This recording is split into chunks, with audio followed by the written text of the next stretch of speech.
Greetings, one and all. Welcome aboard another episode of Dan and Frankie Go to Hollywood, the place where you come to listen to two best friends baffling on? What is that word? I don't know. Waffling on is what I meant to say. No, we can baffle on. Hey, you know what? Sometimes words have dual meanings, and I have just invented a new meaning for the word baffle. There you go. Yes, two friends baffling on about movies. Wow, this is a brilliant start to the podcast. Anyway, for those of you who are wondering who the hell is this idiot that I'm listening to right now, my name is Dan.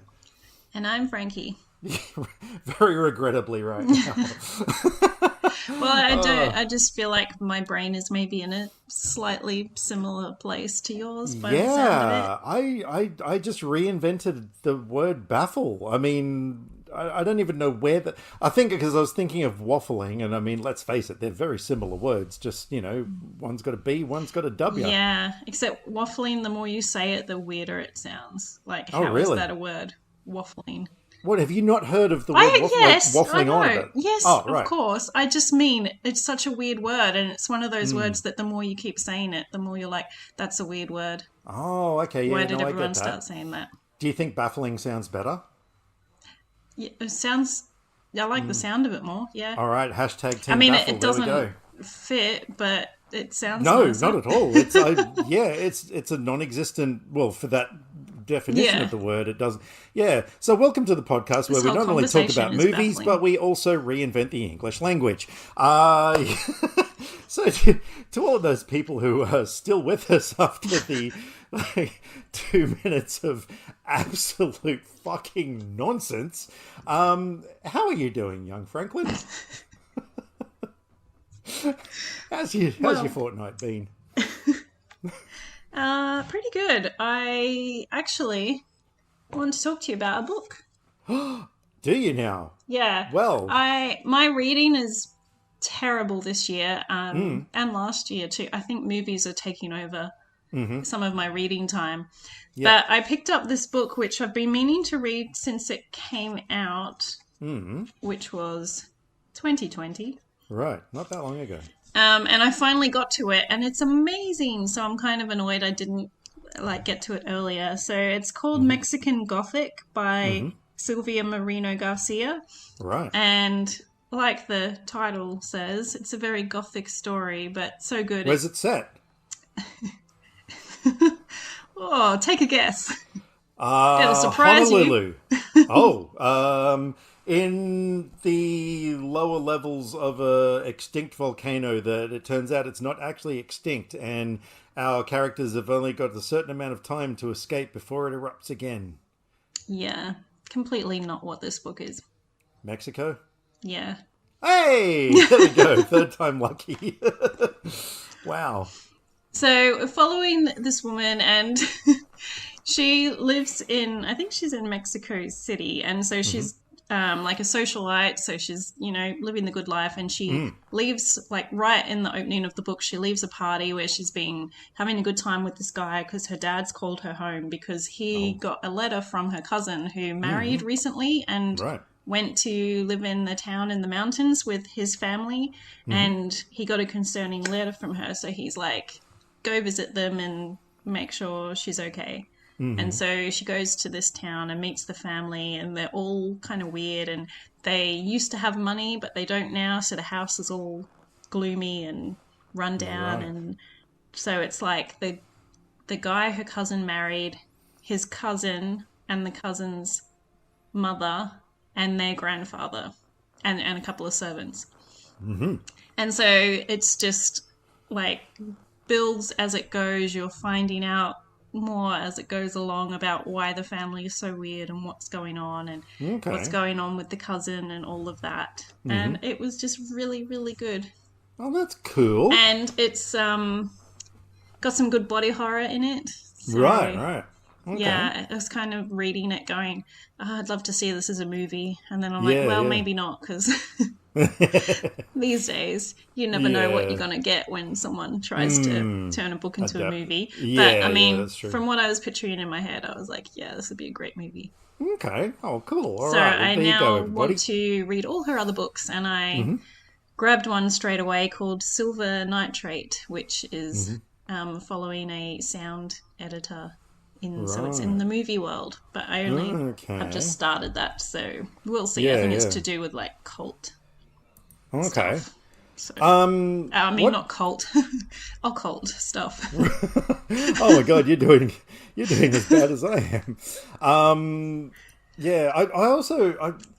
I know this is I'm just sort of harping on about this now, but I think earlier with baffling, I also was thinking of the word babbling. I think it was a combination of waffling and babbling. So yeah, that's where I came from. On the other hand, my book reading has been worse than yours, because I have not read a book since 2018. I just had to look up what year Ready Player One came out, because that was the last book that I read. I mean, look, admittedly, I've read a lot of comic books since then. I mean, you know, when my sort of obsession with Harley Quinn escalated in 2020, I bought every single issue of her series that had ever been written. Like, I think it was something like 7 years worth of comic books that I bought, and read all within the space of a few months. So that kind of counts. That's a lot. Yeah. But as far as actual novels go, I have not read one since then. And if Fraser Jubb is listening right now, he's probably sitting there going, God damn it, because he once sent me a book. It was called, I don't know. I think it had the word blood in the title. I don't know. It was like, oh my God, you know, I really want you to read this book because it's a favorite of mine. It was like this sort of fantasy epic book, you know, but like it was like encyclopedia thick. And I'm like looking at this book, I'm like, oh, wow. Like, he hadn't had that conversation with me of like, hey, do you read books? Because, you know, then I might have fantasy's in the deep end. Like, I have some books that I'm like, I'm not even going to attempt to read you right now while I'm in this slump, because that's a lot of work. I need to stick to shorter books that with more action flowing stories and save the fantasy. Felt kind of bad about that because I love the fact that he sent me a book that was a favorite of his and everything, and I would love to read it. Like, I want to read more books. It's just the only time I really get to read books is at night when I'm going to sleep, because as you of all people know, my lifestyle is a little bit busy, but reading puts me to sleep. So I generally only get like about 2 pages of a book read until I'm like too drowsy to keep going. And then it's like, okay. So, you know, books take me a really long time to get through. Yeah. Ready Player One was different because I read it just before the movie came out because I just thought the concept of the movie looked so freaking cool. And I was like, oh my God, you know, what is this book? And that book I couldn't put down. You know, I was reading like... I read that one really fast as well. Yeah, I read... a few chapters a night, you know. And even then I wanted to read it again, but I was like, I don't know if I've got time. So I actually bought the audio book that was narrated by Will Wheaton, and you know, I listened to that like to and from work in the car and stuff, so you know, that was cool. But yeah, that was the last time that I like read a book properly. So oopsies. But anyway, all right, so we've had a few. Oh, what? What's up? Remember, I said I was gonna tell you about some mail that I got.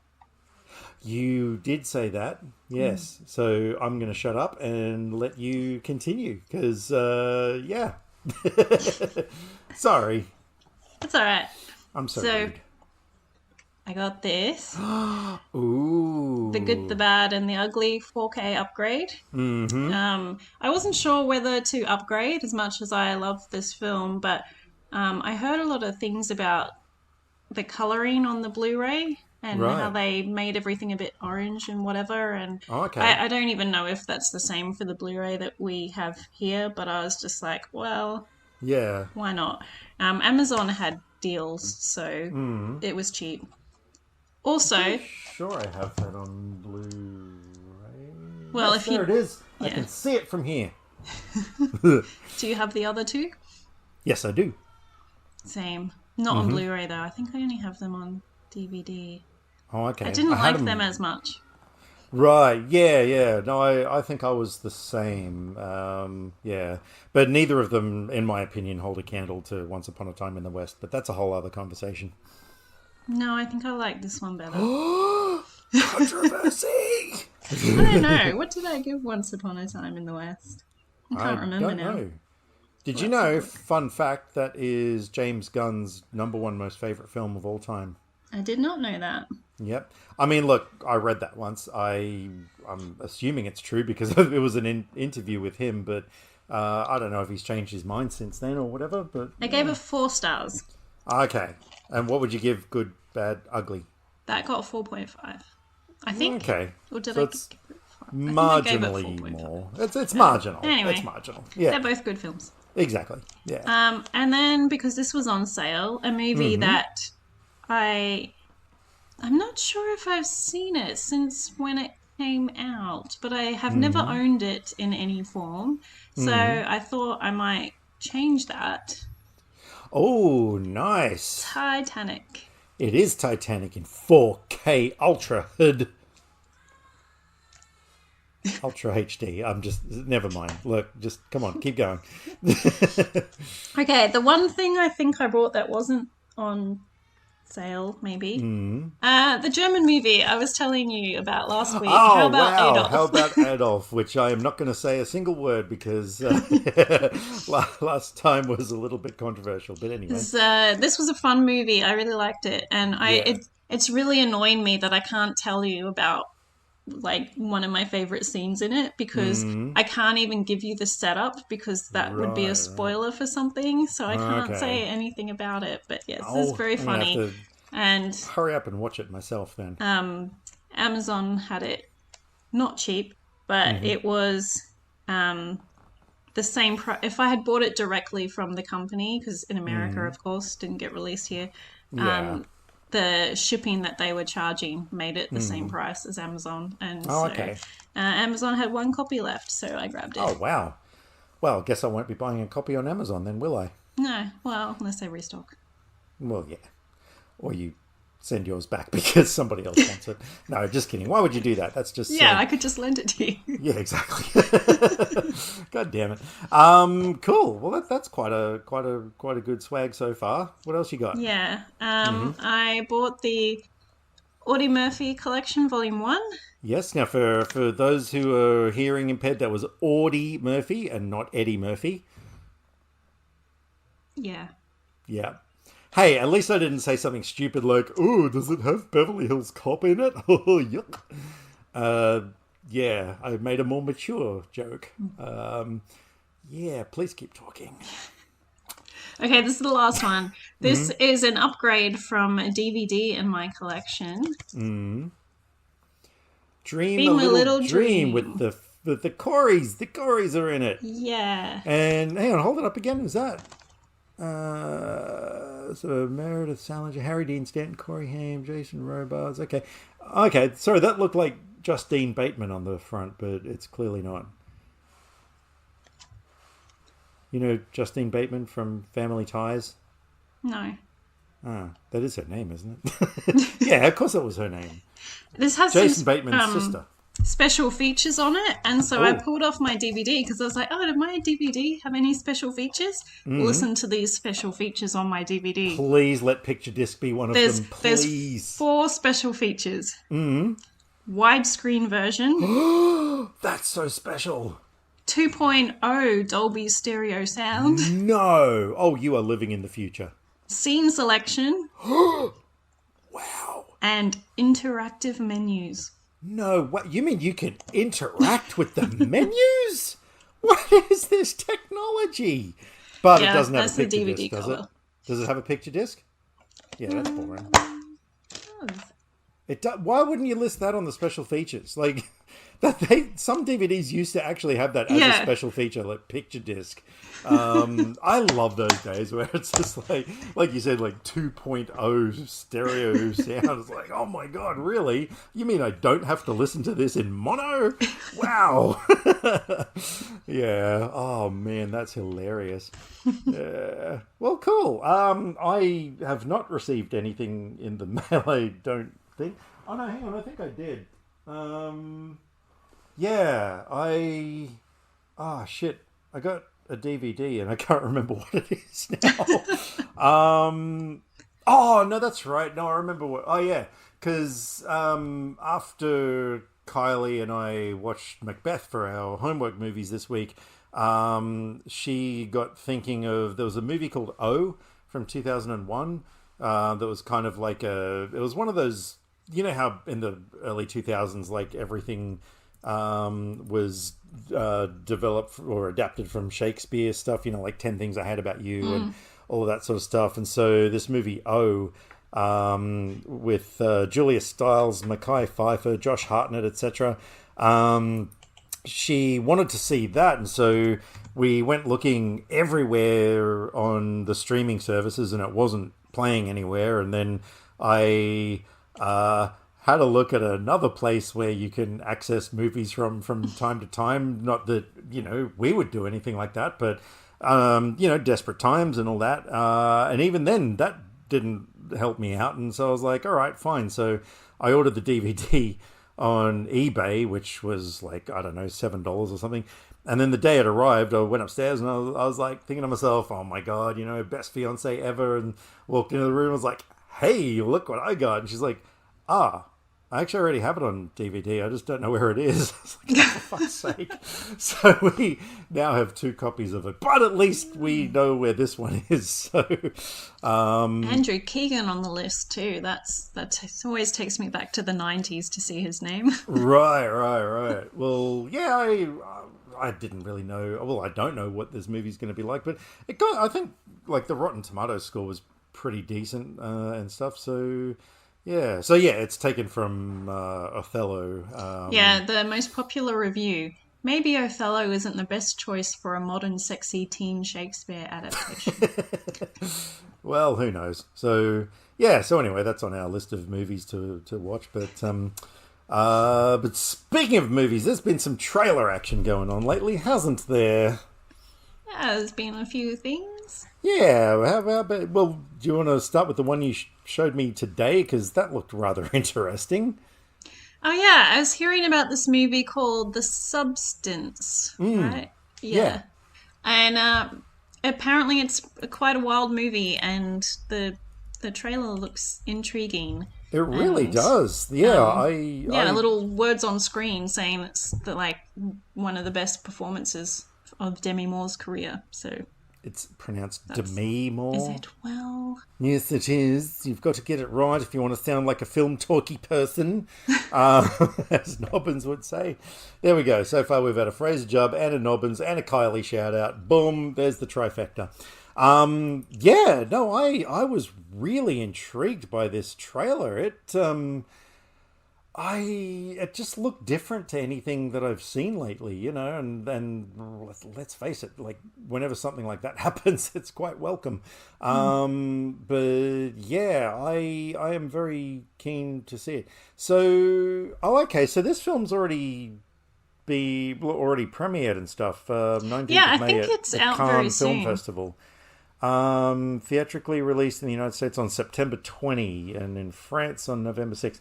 Because I'm just looking on Wikipedia, they've already got, I'm not going to actually read it, but they've actually got the plot synopsis already on there, which they don't normally do with films that are up and coming.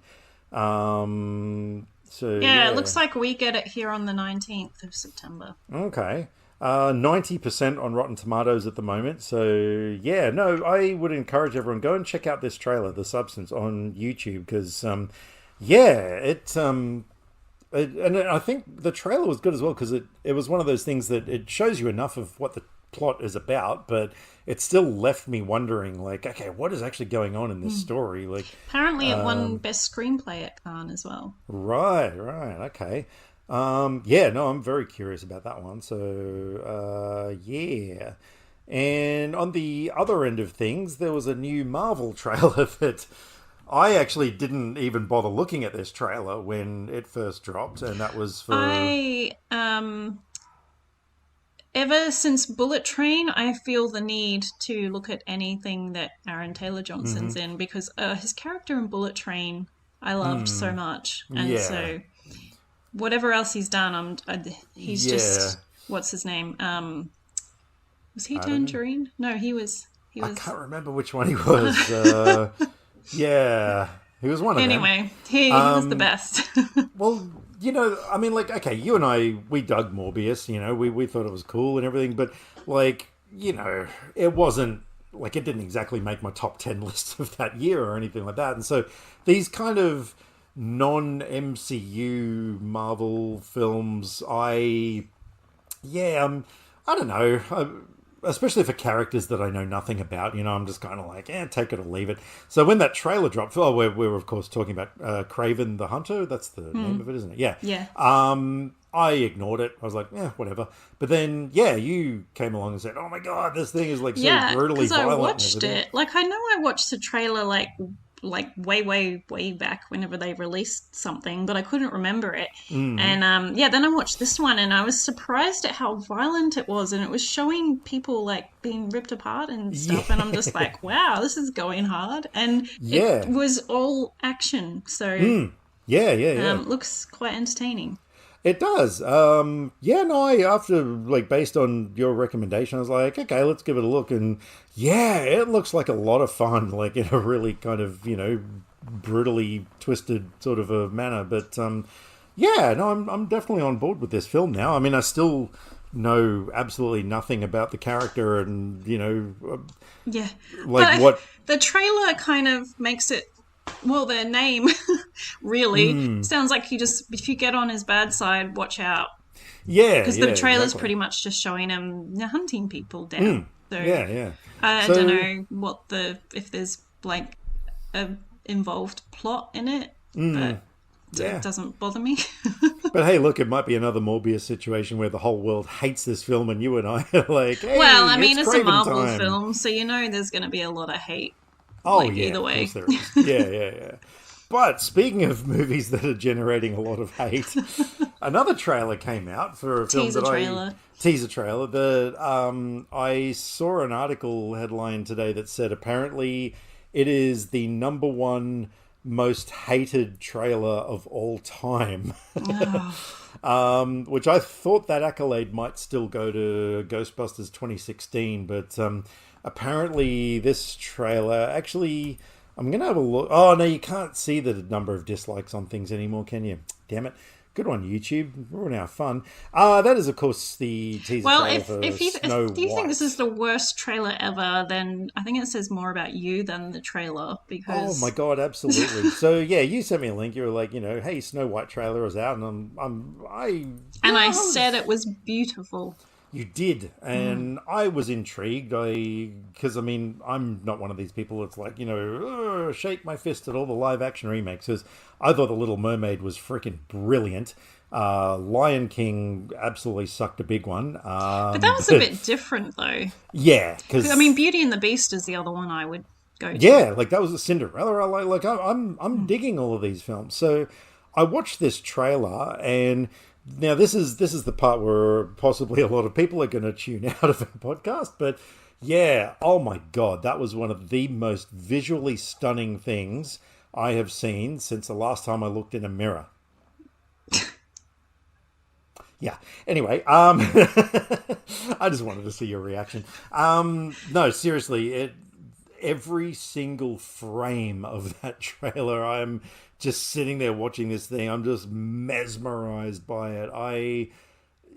Seriously, every single frame you can pause it and just go, oh my God, that's a work of art. And I know there's a lot of CG involved, obviously, but I'm a big proponent of, look, if CG works for the story, then great, use it the Yeah, and I hell out of mean, it. this is a fairy tale, so Exactly. I've got no problem with the casting. I don't oh, care. I love I Rachel Zegler. Like ever Yeah, since I watched the Hunger Games Ballad of Snakes and Songbirds and a lot Snakes, of I snakes can't and remember. ladders. She was amazing in that, and I loved her voice as well. So I was kind of sad that Snow White got pushed back so much, but Right. I'm at wondering least we get to see it now. if I've ever actually seen her in anything. Let me have a look here.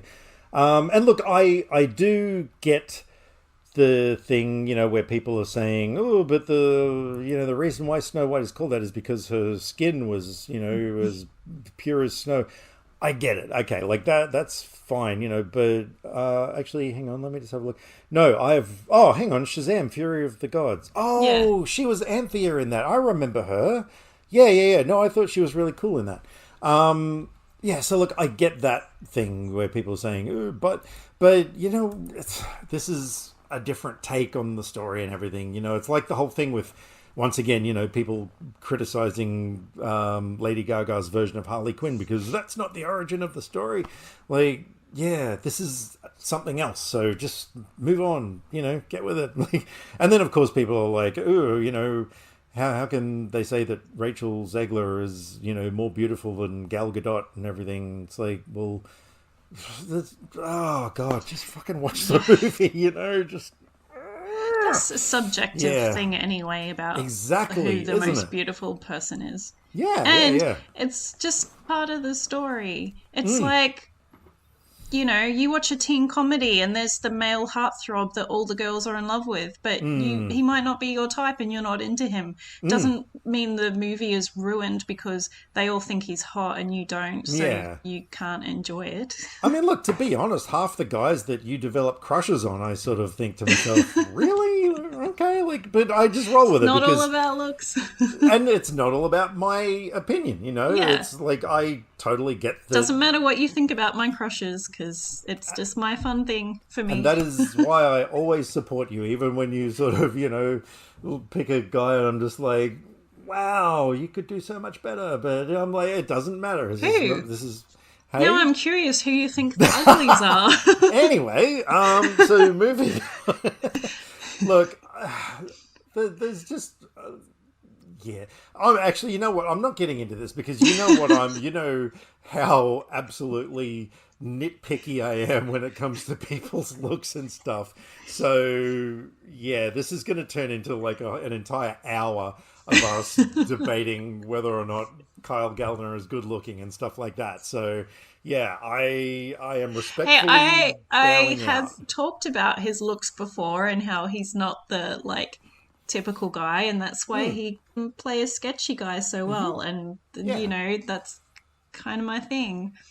And I completely support that. That's why, once again, you will never hear me question your judgment because, yeah. Anyway, yeah. But no, look, that was also, like I saw today, they've announced a release date for. There's an Australian version of The Office coming out. The I TV just saw show. that. I didn't even know that was a thing that was happening. Right. And I must admit, I sort of sat back with delicious glee on my face at the fact that, the main character is a female in this one. And I'm like, oh, Oh, how actually, many, no, maybe I did hear about that at one how stage. many, how many times in the That comment sounds sections familiar. are we going to get the W word, And I'm looking through and, oh my God, if I had $1 for every time the W word came up, I could put my kids through school. Yeah, but Which is really funny because, there's that whole conversation about there's no originality anymore and it's just all like the same thing in sequels and whatever. And so then they're like, well, hey, let's just do this new version of The Office and have a female instead, or like any story. And then yeah. there's a big outcry and people aren't happy. Yeah, but the thing is, all these people are whining about, oh, there's going to be this whole, thing about gender pay gaps and blah, blah, blah. And it's like, oh, wow, you haven't seen the show and you are complaining about it. This is how low the internet has gone. Like, people, they complain about things they haven't even seen, Like, at least give stuff a chance before you pick on it. I mean,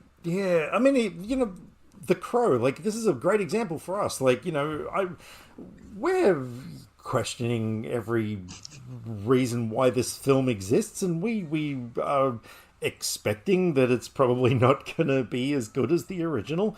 But I'm not going to judge it until I've seen it, Yeah, sometimes a trailer isn't an indication of what you will get.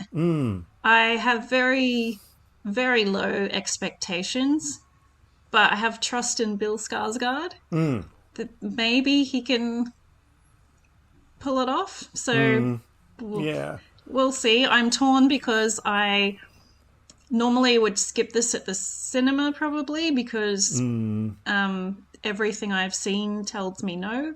But it's Bill Skarsgård, so I'm like, I can't really pass up one of his movies on the big screen, can I? So you don't want to pass up the opportunity to see Bill Skarsgård pulling it off? Is that what you're saying? Yeah. That's what I took away from this conversation. Yeah. Okay, look. Hey, I'd happily sit there and watch Bill Skarsgård pulling it off, if I'm being honest. But, yeah. Wow. There I go again. Yep. We've hit gutter. Cool. I have a number of hot men to talk about tonight, so... And I'm all right. I'm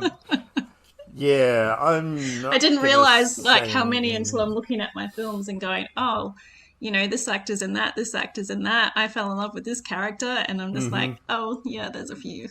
All right, and I'm just not going to say a word about any of them. All right. Well, speaking of movies that we have been watching over the course of the last 2 weeks, and may I say once again, it feels like only a few days ago we recorded the last episode. Like, I still can't believe that 2 weeks has gone by already. This is insane. So, having said that, the movies that I watched first feel like so long ago, and the Olympics finished, so I've watched lots of movies. You have, but guess what? I have too, because we've developed a system. So in the evening, or at night at whatever point, when we have, if we're actually at a synchronized stage where we've fed each kid like at the same time, when the kids are settling on our chests or whatever, and we're laying in bed with a kid on us, we just leave the kid there, put a movie on, because the kid will just stay there for 2 hours, like not stirring or whatever, and they're small enough that they're it's comfortable enough to just hold them honest, while we're watching a movie. So we've actually, we've managed to get through 7 movies outside of the homework movies in the past 2 weeks, which, as you know, considering that there have been some weeks where I've had maybe 2 movies that I managed to watch, this is nothing short of a miracle. But all right, but please go first. Tell us what you've been watching. Well, let's start with, I decided to get up to date on Hollywood Godzilla movies of recent times. I was about to watch Godzilla vs. Kong, and then suddenly remembered that I never watched Kong Skull Island. Oopsies. So I watched that, and it was really fun. Because I was kind of put off because I watched King Kong way back. The Peter Jackson one? Yeah. Yeah. And found it really boring and long and depressing. And so I wasn't looking forward to Kong Skull Island. Right. Oh, very different film. Yeah, I was just going to say that. Yeah. So this is really fun. And what's also fun is a lot of people but thought that Tom Hiddleston was miscast for the character that he is in this. Oh, wow, really? And I can kind of see that he's not the typical type for that type of character. But I thought he was great, but maybe it's just because I like him and I haven't seen him outside Marvel stuff for so long. So it was kind of nice to see him be a kind of real person. But also, he was there with Brie Larson, so it was kind of like exactly. A little MCU reunion. Yep. So yeah, that was really fun. And well, can I just add though, if anyone's interested, that film is freaking amazing in 3D. Because I got the 3D Blu-ray of that, and that is up there with my favorite 3D films. Like, it looks phenomenal. So yeah, I just wanted to throw that in for the one person out there who might be into 3D movies. Who am I kidding? There's not one person. Anyway, yeah. But yeah, so that was really, really fun. So I was following the soldiers being awful people, Yep. and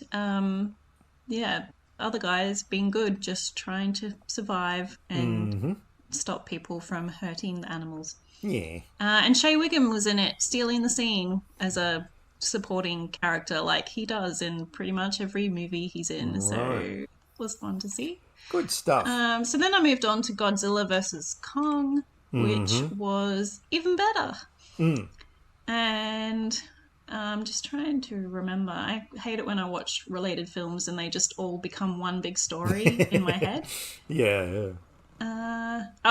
Kyle Chandler was in it, which got me excited until he's in like 2 scenes that didn't even need to be in the movie, and if you cut them out, it would make no difference. Right. So this was the one. The main story with Kong and the research people and the young girl and everything was really good. The other story with the podcaster and the kids was silly and annoying, and every time it switched to that story, I just wanted to go back to the other people. Yeah. But overall, it was so good that I still gave it 4 stars, even Nice. with that stuff. Yeah, right. And so then I got to the New Empire, which I was As really opposed to looking the forward Frozen to. Empire. Yeah, I know. Because we just talked about it before, so it was in my mind to say the right one, because I pause every time. So I was looking forward to this one because Dan Stevens is in it. His character was not as wild as I had been led to believe by people's comments. Oh, so okay. I don't know if I was expecting more because of like a lot of other roles he's played. But anyway, it was still fun. This one I didn't like as much. It just didn't grab me. The story didn't grab me as much as the previous one. The podcaster was back, but less annoying, so right. that was good. I've not seen it yet. When the trailers came out, I was kind of like, didn't we just have a Godzilla versus Kong movie? Like, and so I couldn't get interested in this film because... Well, there's a lot of other stuff in it. Yeah. Godzilla is not in it very much. Oh, really, okay. Yeah. really, considering the title. Yeah, right. I don't know. I never had any interest in seeing it. And I kind of still don't. Like, I'll get around to it eventually because, I've seen all of the films so far, like all the Kongs, all the Godzillas. So I'll get around to it eventually, and like I'll probably buy it because I own all of them. Well, I'm still gonna buy it because I'm gonna buy the others. I'm even gonna buy Godzilla 2 because I have to have the whole set. Yeah, that's not a good film. But JB are doing the like buy 2 get 1 free whatever. Well, make sure Godzilla 2 is your free movie, so that will you be don't the have to free pay one. for it. Yeah, because at least there's that. But I know. I would like it. skip it. I gave it 2 stars, I think, but I'm just like I don't remember it now really to say, which is probably a good thing. Specific stuff about it. It does have Kyle Chandler in it, so that's a plus. But yeah, so 3 stars to New Empire. It was a sad drop down from Godzilla versus Kong, but right. All right. Well, speaking of monster movies, in a way, Kylie is the world's biggest shark movie fan, which has got me very excited because she has not seen Shark Attack 3 Megalodon yet. And oh my God, I can't fucking wait to show her that movie. Actually, we should do that soon, I think. At least I've got the advantage of like, hey, honey, this is a shark movie. And she'll be like, oh, yes, I want to watch it. And I'll be like, yeah, you do, don't you? But we watched 47 Meters Down and 47 Meters Down 2, Electric Sharkaloo. No, 47 Meters Down, Uncaged. I have seen the second one. Yes, you have. And you rated it... I can't remember what you rated. Oh, 2 stars. I watched it for John Corbett. Yeah, which he was barely in it. Yeah. You rated it 1 star higher than I did. No, so we watched the first one, and I didn't mind it. I just, it was one of those middle of the road sort of films. It wasn't great. It wasn't terrible. It was a passable way to kill a couple of hours, or whatever. But I bumped it up a 1/2 star from. It would have been 2.5, but I gave it an extra 1/2 star because Kylie and I realized that if you narrate what the sharks are saying in the film, God, it makes it so much fun. And so we actually worked out that the sharks were actually not trying to. They were trying to help the girls. When the shark comes up and is gets its teeth around the cage and is rattling, the shark's actually hang on in there, ladies, I'll help you. Or, you're stuck in this cage. Let me help you out of there. We were oh my God, we were laughing our asses off through this film because we were narrating what the sharks were saying and stuff. There was also one bit where there was a flashlight on screen and Kylie absolutely jumped. And that was one of the funniest non-jump scare reactions I've ever seen. I'm not kidding. It was just, there was a flashlight on screen and she was like, what was it? It was just on screen. I know it sounds hard to believe, but she actually jumped because there was a flashlight on screen. I thought you meant someone, suddenly turned on, or there was some kind of sudden movement or something. I don't know what went on in her beautiful little brain, but yeah, something made her react to that flashlight, and oh my God, it was so hilarious. So, we had a really good time watching the film. I highly recommend to anyone watching shark movies to give the sharks a voice and have them actually working on the side of good, because it makes it so entertaining. 47 meters down uncaged. So what day? We watched that on the 11th. That was 8 days ago.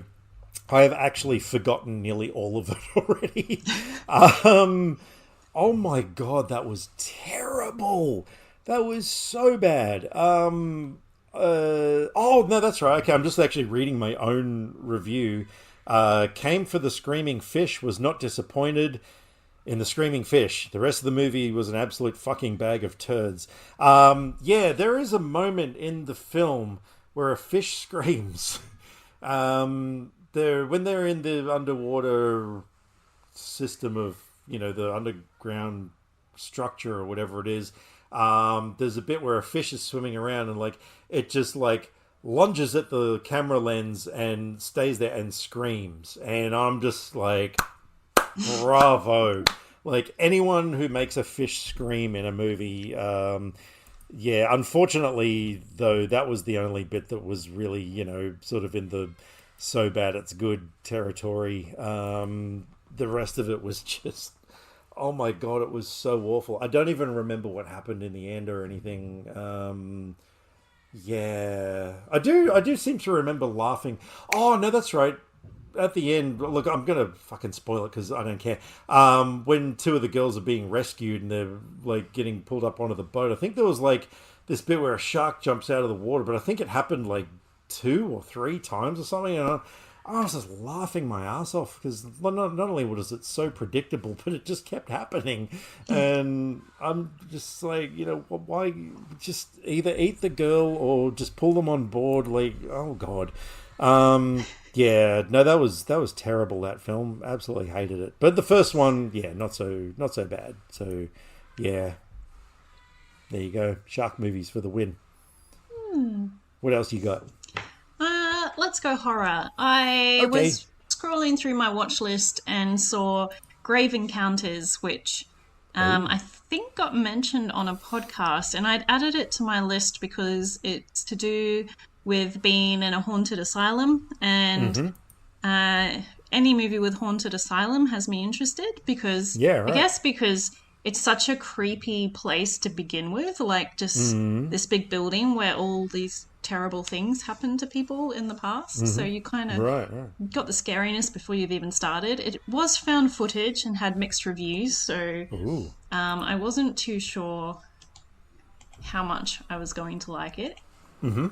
But it's pretty fun because it's following a crew that are filming a TV episode. Grave Encounters is the name of their show. Okay. And so they're going to lock themselves into this asylum overnight and set up their cameras, and they got all their gadgets and stuff and film what happens. And it's really fun. It's kind of like a parody of that kind of show. Right. Like at one stage they're speaking to a gardener there, and they're like, have you seen anything here? And he's like, no, I've only been here for 2 months, haven't seen anything. And the host guy just looks really annoyed, and next thing they're pulling out money and they're reshooting, and the guy, and he's like, this guy's been working here for 10 years, have you seen anything? And the guy's like, yeah, this happened over there. And okay, that's cool. and so they set up to film, and then of course creepy stuff starts happening. And slight spoiler, so skip ahead if you don't want to know anything, but the caretaker who's supposed to come open the door doesn't come, and their watches are telling them it's past time even though it's still dark. And then they manage to get stuff to bash the door open, and the door's open, and it's just a corridor inside the building, even though it's the front doors. Yeah, right. So they're trapped in the building, they can't get out. Yeah. I love how you skip ahead for anyone who doesn't want the spoiler. I can't skip ahead because I'm sitting here listening to you. Well, I know you don't care about slight spoilers. That's true. That is true. But that's what made the movie quite interesting, was I haven't seen that kind of thing before where, they can't, everywhere you go, you're just still in the same building. Yeah. Well, it sort of reminds me, there was some moments in the Nightmare on Elm Street series, though, where the... especially I think in around 4 or 5, there was a scene where I think it was Alice, she's inside Freddy's house or whatever, and she goes to the front door and opens it, and then she's in the house again, but the mirror image of the house, which I always thought was so cool. Was it kind of like that you're saying? Kind of, yeah. Yeah, right. Not so much like a mirror image or anything, but just the building is changing its layout. Yeah. Around them. So yeah. Well, that sounds cool. No, I'd like to see that. Yeah, that turned out pretty good. So then afterwards, I looked up the sequel to see how it related to the first, and I just want to see. Well, it's got the same title, just with a 2 after it. I mean, it relates to it in that way. I'm right. So the second film is about film students. And they do this really cool thing where the first movie is like a real movie in the world of the second movie. Okay, and that's cool. So it was quite a funny opening. But after the opening, which is just a whole lot of YouTubers talking about the movie, giving reviews and that kind of thing, then it switches to these film students, and a painful... the first 10 minutes, I actually looked at the time and was like, it's only been 10 minutes. Oh, wow. It was really hard to watch. They were so annoying. But, okay, before I get to that, when I was looking up the second one to see what it was about, how it related, then I scrolled down, lead actor Richard Harmon. Right. Which is why I had to watch it straight away. Because I've been looking at his filmography lately, but I've been filtering by what's streaming. So I hadn't, I would have seen this at one stage, but I forgot he was in it.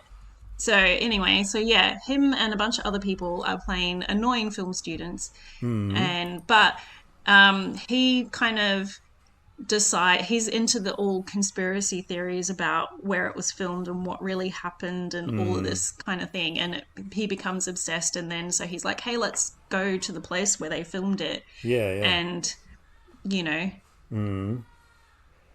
figure out what happened and what's going on. So they, you get back to the asylum and they're setting up cameras and stuff starts happening. But it does take a different turn from the first one. So even though you're kind of doing stuff over again, it's different. Yeah. And I did like, there was a turn at the end, which was quite interesting. After... Yeah, there's a way it relates to the first film that kind of I don't know if it works, but I did. The end was interesting though. And whereabouts does one find the Grave Encounters films? Well, I rented them because they're not Okay. streaming anywhere that I know of. Mm-hmm. So, yeah. Fair enough. And did you notice that I got through that without commenting at all on Richard Harmon and what he looks like?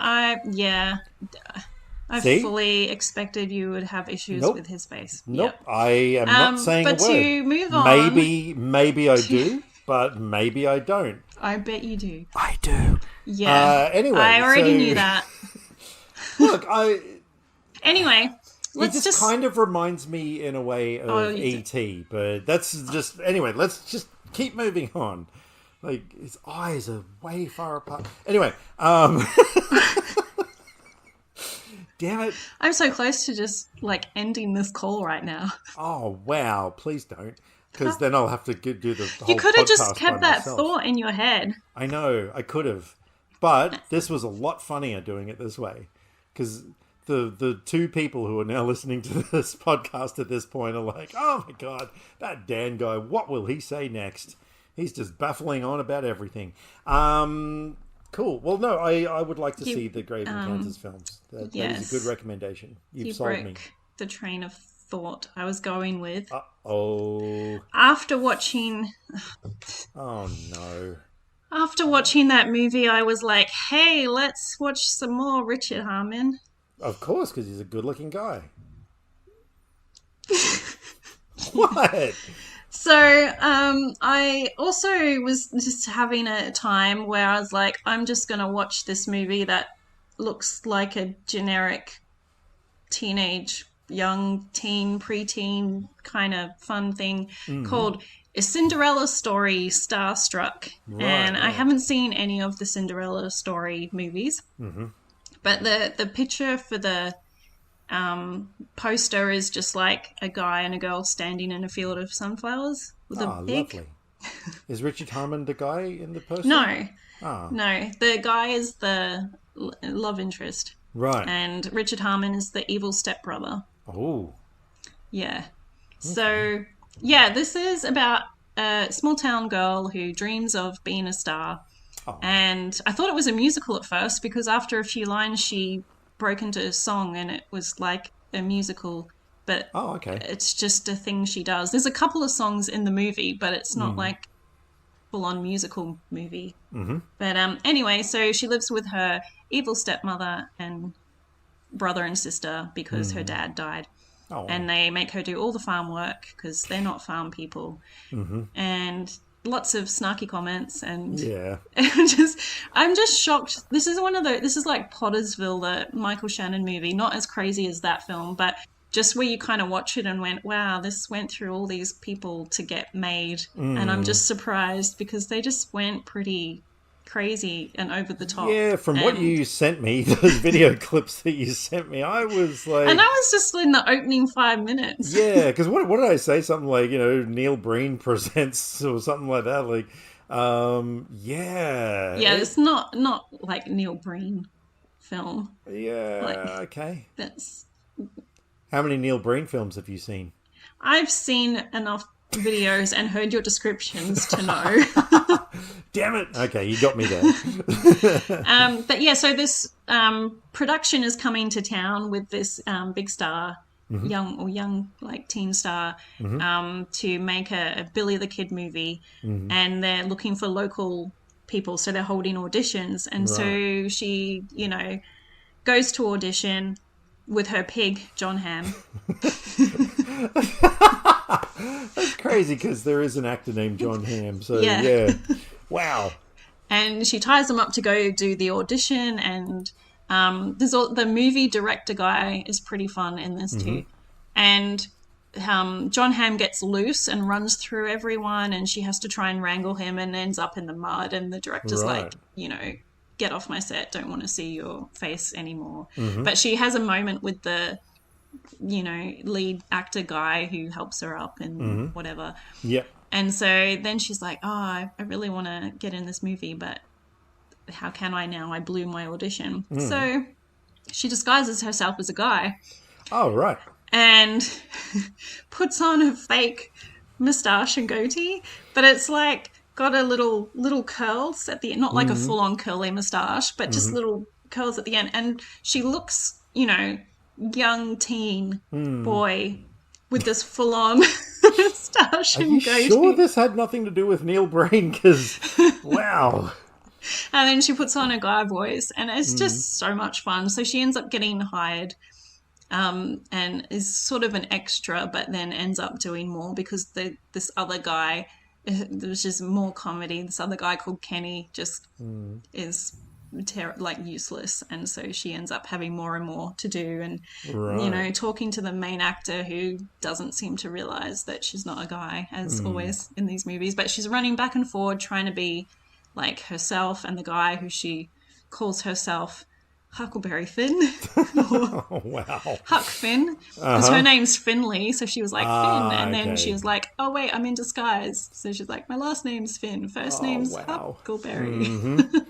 Yep. But yeah, all this crazy stuff like that, and then it's just following, and of course the evil stepsister wants to be a star, and the mum wants to be a star, and then the brother wants to be a manager of the actor and everything, and it's just kind of chaotic and fun and wild, and so it has a lot of terrible reviews, but it's just so wildly entertaining that I can't help but enjoy it. And when I was done, I was like, I'll up my rating a bit because I had a lot of fun, but it's it's not really the best kind of movie. But I kept thinking about it, and now I'm like, I actually think I might quite like it, and we'll probably watch it again.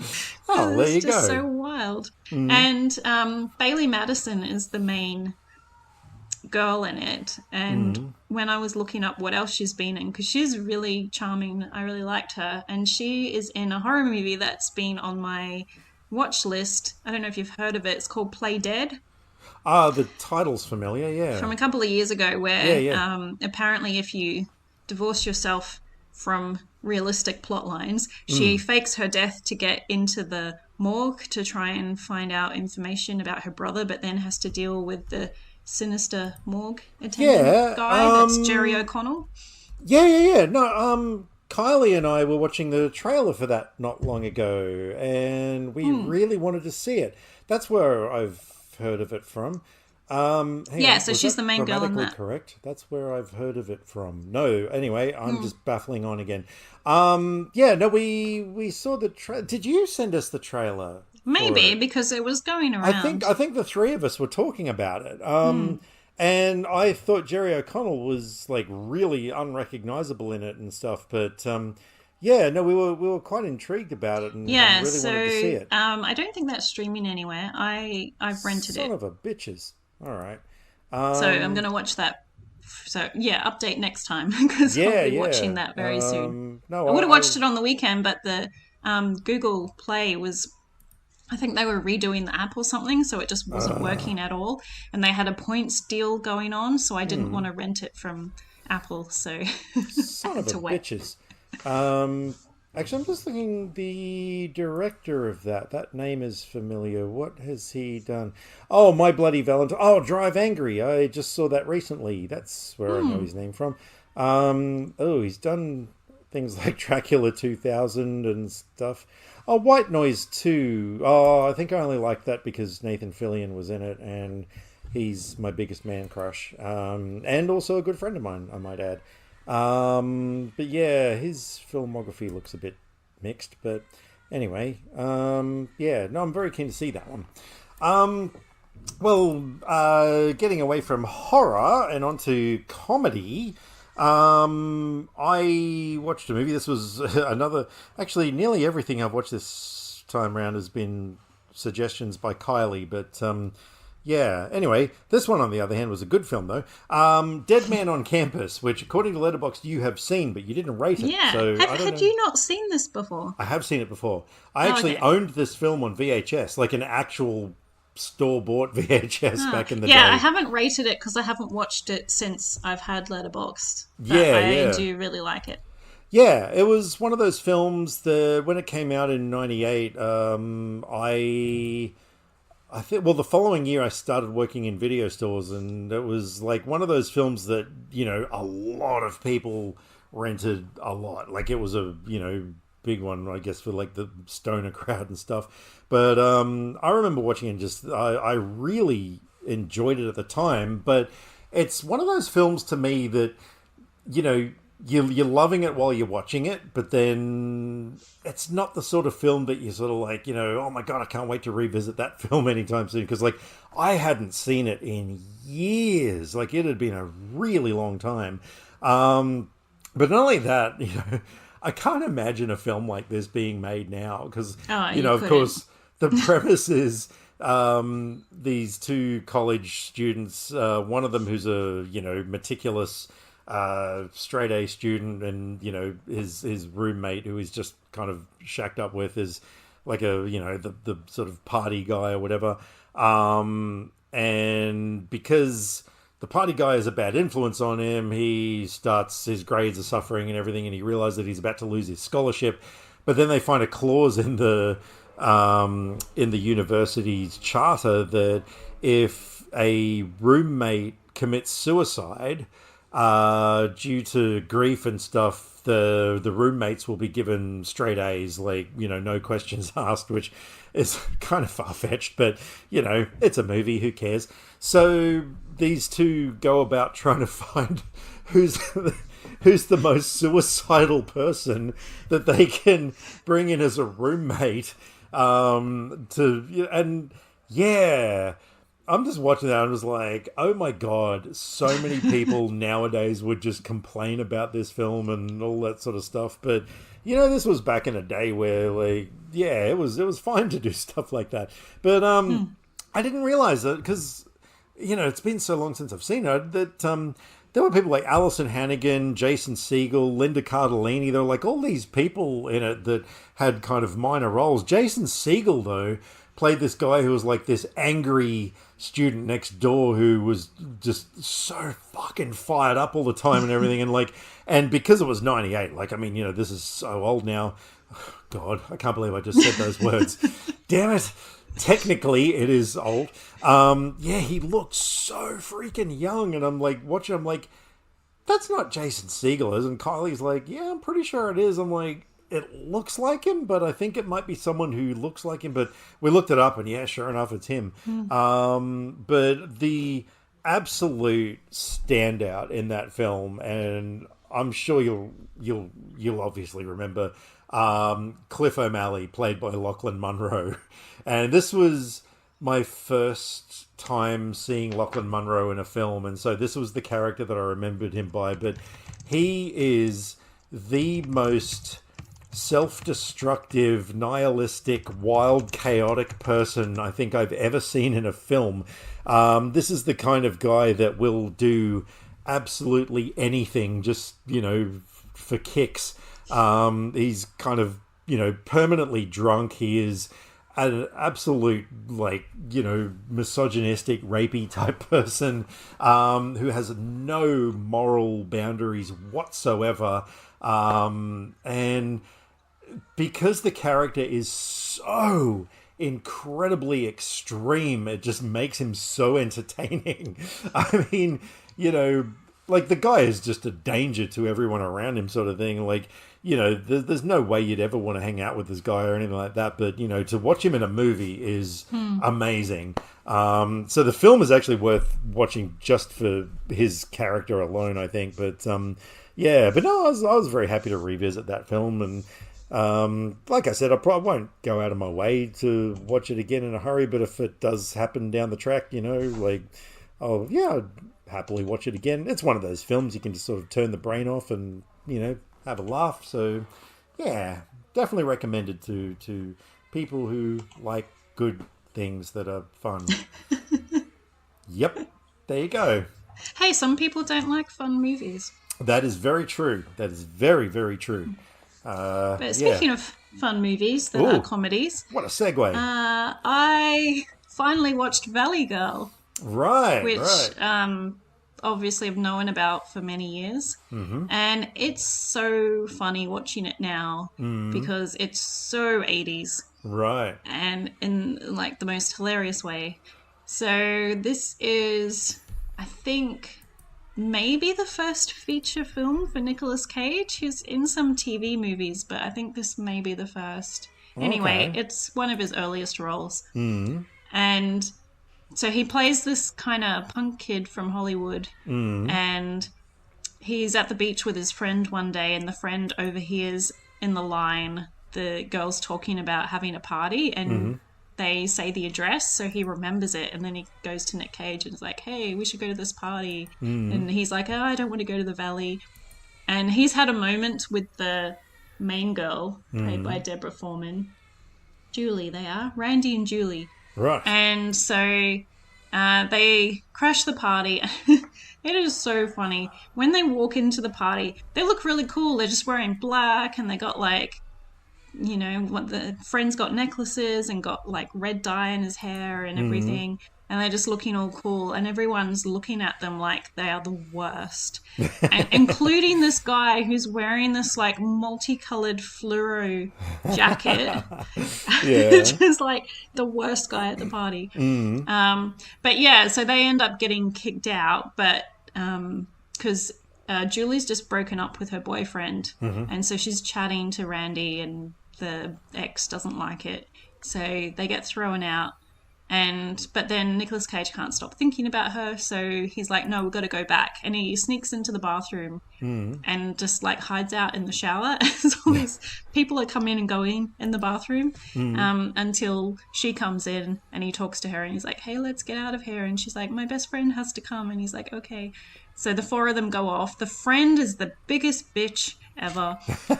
She's just complaining the whole time. She's there to be with the friend, who is awesome, but she thinks it's the worst. Oh, okay. And they hang out. And yeah, it's just following Randy and Julie falling in love, but, you know, she's a valley girl and he's a punk kid. So, you know, peer pressure from her friends to, you know, not date this awful guy and all of that. And then she's the coolest dad.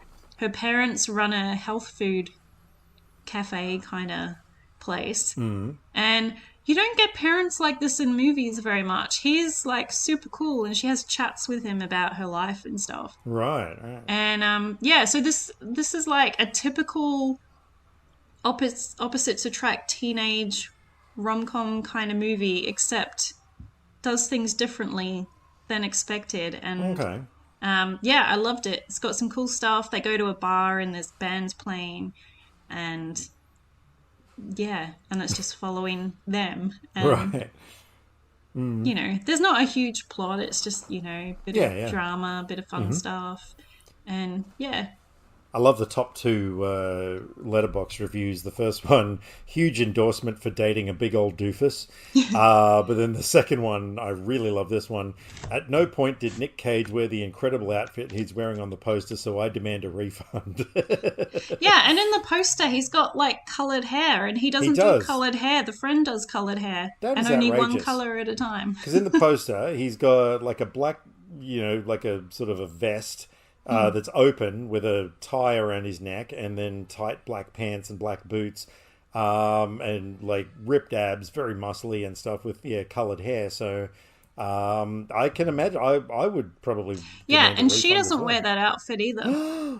Wow, what an outrage! That is just diabolical.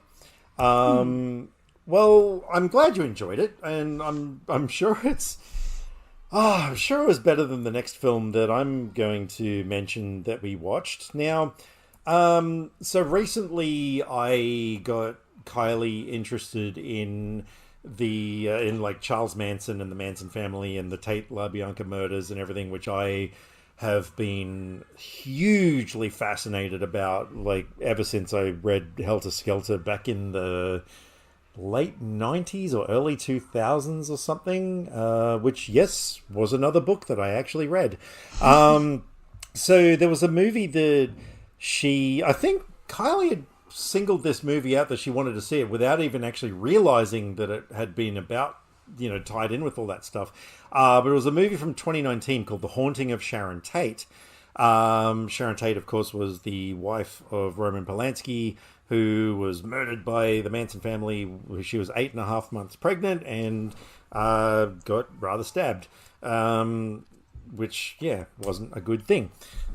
That's kind of an understatement, but anyway. Yeah. So this film has Hilary Duff as Sharon Tate, which I was kind of like, okay, it's a Hilary Duff movie, which ordinarily I probably wouldn't really, wouldn't really appeal to me. But of course, the subject matter, I was like, oh, okay, I probably do want to watch this movie. So, oh God, this thing, I've given it half a star. I don't really know why. I think it was a pity half star.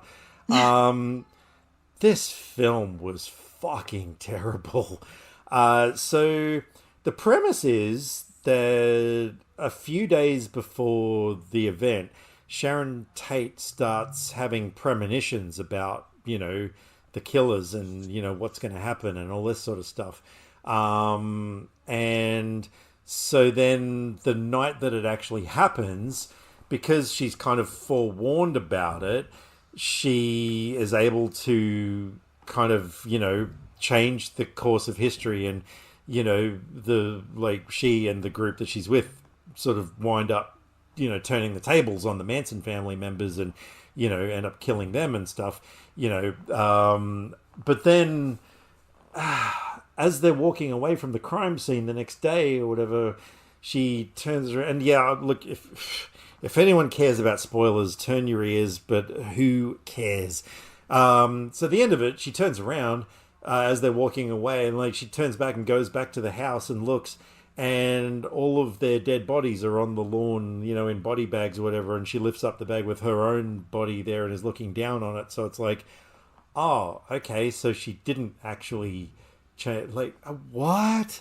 But this is a case of, okay, so if anybody, I would actually recommend this movie to anyone who's studying screenwriting, of a case of what not to do, because every line of dialogue was so unrealistic. I'm sitting there, I'm just like, this does not sound like characters, like people talking to each other. And then I sort of realized every line of dialogue was purely written to convey information to the audience, which you can't do. A clever screenwriter will do that, but in realistic conversations with people, whereas this was just blatantly the characters saying things that the audience needs to know. I'm like watching this, I'm just like, this is actually fascinating. It actually really intrigued me. I watched it the whole way through because, I kind of couldn't put it down. I was like, this is so bad, I'm actually really invested in this. And yeah, it's utterly pointless. There was just, when you look at Once Upon a Time in Hollywood by Quentin Tarantino, he did a thing where those characters turned the tables on the Manson family and everything, but at least it was fun. It was action-packed, it was funny, and just interesting things happened and stuff. So, that was cool. Whereas this was just bland, and there was no point. And I actually really, I kept reading all these reviews on Letterboxd and everything, all these people saying, this is really a slap in the face to the victims, and, it was done in extremely poor taste and stuff. Now, we're like, when we hear stuff like that, we're like, oh, come on, was it really that bad? This time around, I actually agree. It actually, I don't know, in a sort of a vulgar kind of a way, this movie actually did sort of feel disrespectful to the victims, And I guess, okay, you could say to me, well, how did Once Upon a Time in Hollywood do it differently? And I guess it sort of, I don't know, I guess the way that it empowered the victims, and sort of it sort of made me come out of that thinking to myself, man, I really wish that had happened. I really wish that they had actually, good had triumphed over evil and stuff. Whereas in this case, and especially because you find out at the end that, no, they actually died. I was kind of like, well, so what was the point?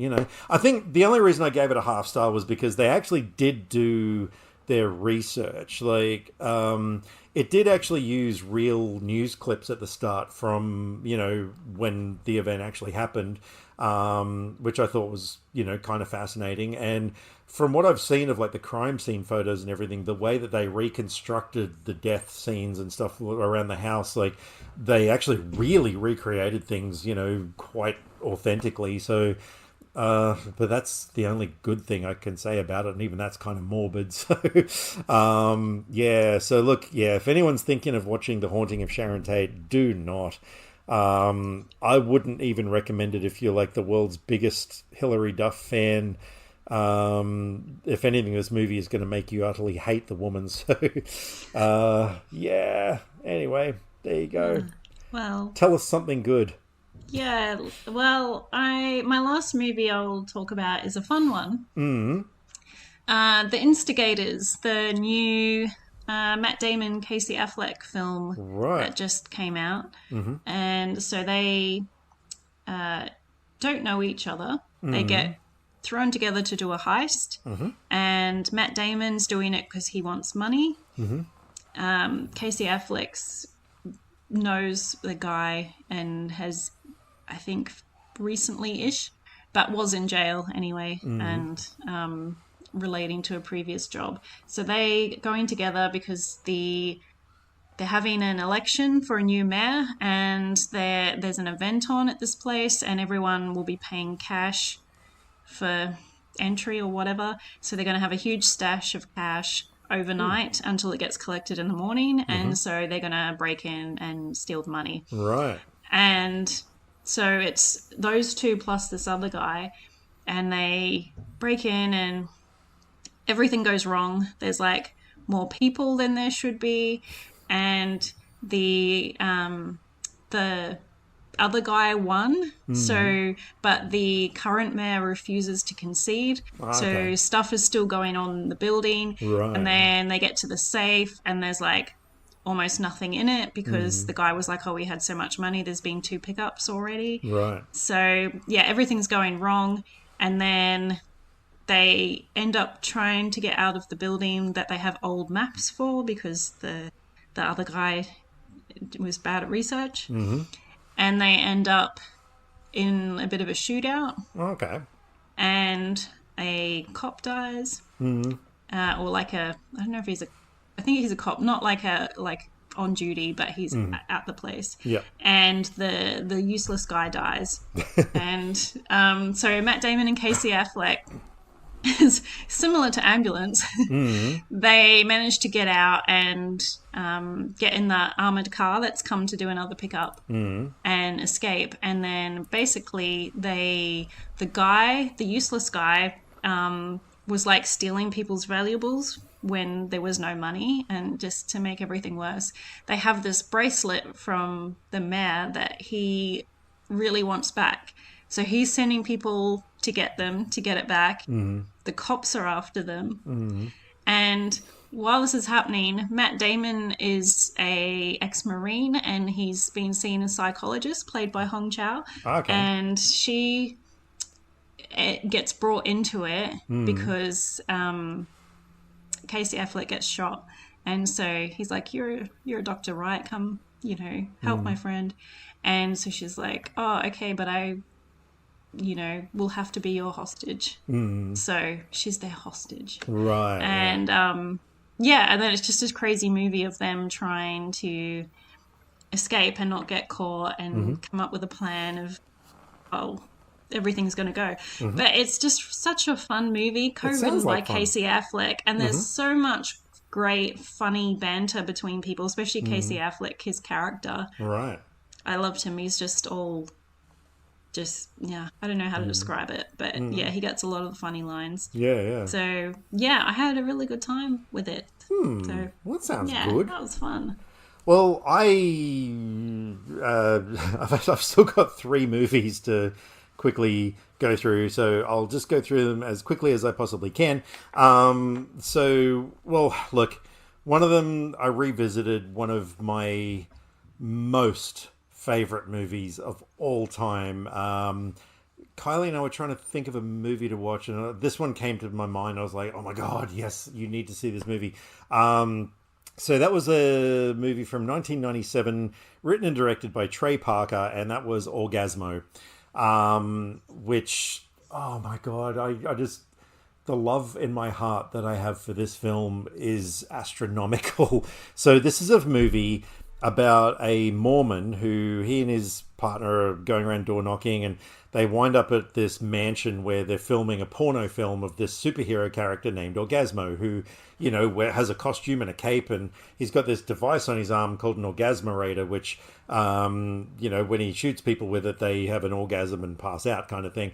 So he goes to this house, and so the bouncer who answers the door, he's going to kick his ass sort of thing. Now, in real life, Trey Parker is actually a black belt in Taekwondo, and so he gets to utilize his skills on screen. And so there's this huge fight sequence where Trey Parker is just like knocking everyone out with these like insane moves. It's actually really cool to watch. So the director, who's fed up with the guy playing Orgasmo, he winds up getting this dude Joe to he sort of entices him to come and take over in the role. And of course, at first he's like, well, I can't do this if it's a porno film, but he really needs the money because he wants to marry his fiancée in a grand ceremony and all this sort of stuff. So the director is sort of like, well, no, like, when it comes to the sex scenes, we'll use a stunt cock. And he's like, a stunt cock? And so he's like, yeah, we do it all the time. We get somebody else to come in for the penetration and everything. And he's like, I don't know. And like, there's this brilliant scene where when he gets home, he goes inside and, he's like praying at a table to a Jesus statue. He's like, Heavenly Father, if you don't want me to be any part of this, just please give me a sign. And then, of course, because it's in LA, like, there's this massive earthquake. Like, the whole apartment is just, kitchen cupboards are opening up with dishes falling out. It's all one shot. Like, you just see everything in the background. The statue falls over, its head breaks off and everything. And, he's like, sitting there, like, in this position. And he's like, and so when the earthquake stops, he's like, any sign at all. I mean, the movie has the greatest opening shot of all time. It opens on the Hollywood sign, but then a subtitle comes up on the bottom saying Hollywood. It is like, oh God, if you love Hot Rod, I think you've got to see this film at some point. And so, yeah, it sort of goes on like he and this sidekick character who's a scientist, they wind up making a real orgasmerator and stuff. And so he kind of actually becomes the superhero in real life, and takes down a crime syndicate and all this sort of stuff. Like, but it is infinitely quotable. It is just, some of the scenes are so goddamn silly. Like Ron Jeremy is in it as sort of one of the henchmen kind of thing, and there's a bit where Orgasmo like goes up and does a flying kick and like into his head, and there's a close up of an obvious fake head that just gets crushed and cracks apart and stuff. And then Ron Jeremy falls to the floor and his head's fine. And then in a later scene, he's back up again. It's just like, it's so completely silly, but, it's that kind of silly that it's meant to be like that. And so, yeah, I just love that film so much. But I noticed on Letterboxd, there was a 40-something minute making of special called The Book of Orgasmo. I was like, oh my God, I've never seen that before. And so I went looking, it wasn't streaming anywhere. I found it on YouTube. So if there are any Orgasmo fans out there who want to see that, I highly recommend it. There's so many anecdotes and fun stories from everybody involved in the shoot and stuff. And yeah, I really had a great time watching that. So that was really cool. Then, well, yeah, I guess on the other end of the thing, we had a rare cinema treat. We got to go to a screening of Alien Romulus. And I don't really need to say too much about that film. Like, I really enjoyed it. We both really enjoyed it. It does rely very heavily on things we've already seen. Like, I kind of felt like a best of the first two films, to the point where there's even an iconic line, which I'm not going to say what it is, but you can probably guess what it is, that they actually recycle in this film, and it just felt way too on the nose. But that being said, I still found there was enough originality in it that it kind of, it made it a fun time. Like, Yeah, it was definitely better than a lot of the other Alien films that have come out, like Alien 3 and Alien Erection, or whatever that fourth one was called. Resurrection? Yeah. Insurrection? Something Erection? I don't know. Yeah, so yeah, it was pretty good. I would definitely recommend going to see that. But the last film that we saw, okay, so a few days ago, I bought us tickets to go and see 30 Seconds to Mars, who are touring next month. And I don't think I realized just how deep Kylie's crush on Jared Leto goes. He is a beautiful man. Yeah, you Oh, know, here we go. no, no, no, no, no, no, no. Hey, I can't like. I mean, the guy is fucking wackier than a bag of spanners, but yeah, I mean, who cares? As long as he makes good movies and plays good music and everything, like, that's beside the point. No, no, no. I'm just fascinated by how deep her crush actually goes. Like, I do kind of think that given the opportunity, she would actually ditch me for him at the drop of a hat. But that's just me. But no, we decided that we're gonna watch a bunch of his movies, and we've started off with a film that, oh man, I've seen it many times, but every single time this movie completely destroys me, and that is, of course, Requiem for a Dream. Have you seen Requiem for a Yes. Dream? Yeah. Look, I've seen this film maybe a dozen times or so. Wow, that's a lot. I love this film, but That's I weird. mean, we're watching it, and like by the end of it, like Kylie was kind of laying on my lap facing the TV, like so she wasn't really looking at me, but she suddenly heard this weird noise, and she looked back, and I'm just sitting there bawling my eyes out. Like, that movie fucking kills me. It is the most depressing, heart wrenching film. It's probably, I might even say, the most heart wrenching film I've ever seen. Just the fact that all four characters by the end of this film are just in their own version of hell, and you just know that they're good people and that they shouldn't be there and stuff, even though some of them are kind of doing shit things. But yeah, I when our kids are old enough, I'm gonna make them watch this film, because I think if there's anything that's going to put people off doing drugs ever, it is this movie. I genuinely think it is an important film. I really think that everybody should watch it. I think that, yeah, there's never been a better public service announcement to ward people away from the dangers of drugs than that film. So yeah, but aside from that, like, the technical craftsmanship that went into this film, Darren Aronofsky's directing, the way that, like, there are some scenes that are a split screen and you're kind of watching, like there's a bit where Leto's character, Harry, goes around to his mum's place to steal her TV again, and she locks herself in a closet, and she's just looking through the keyhole, and so you sort of see on one side of the screen, the keyhole, what's going on out there, but then on the other side of the screen you see it from Leto's perspective, and I thought, fuck, that actually really works. That is actually a very clever idea.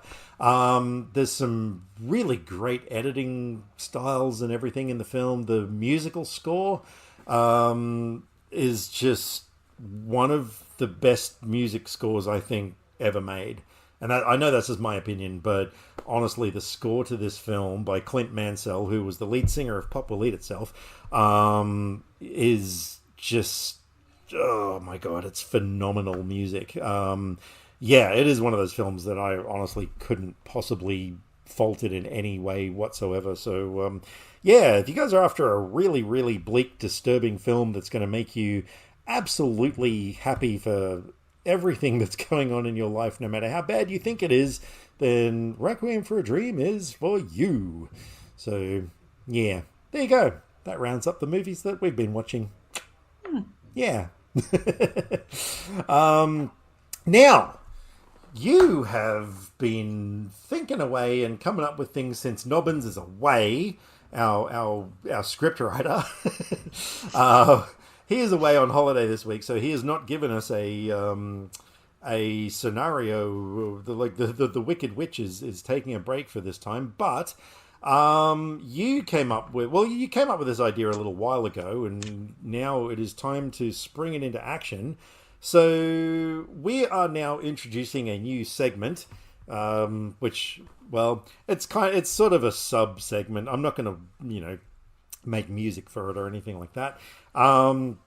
But yeah, we've got a new thing now, and would you care to tell the people what it's called, since you came up with a really cool title for it?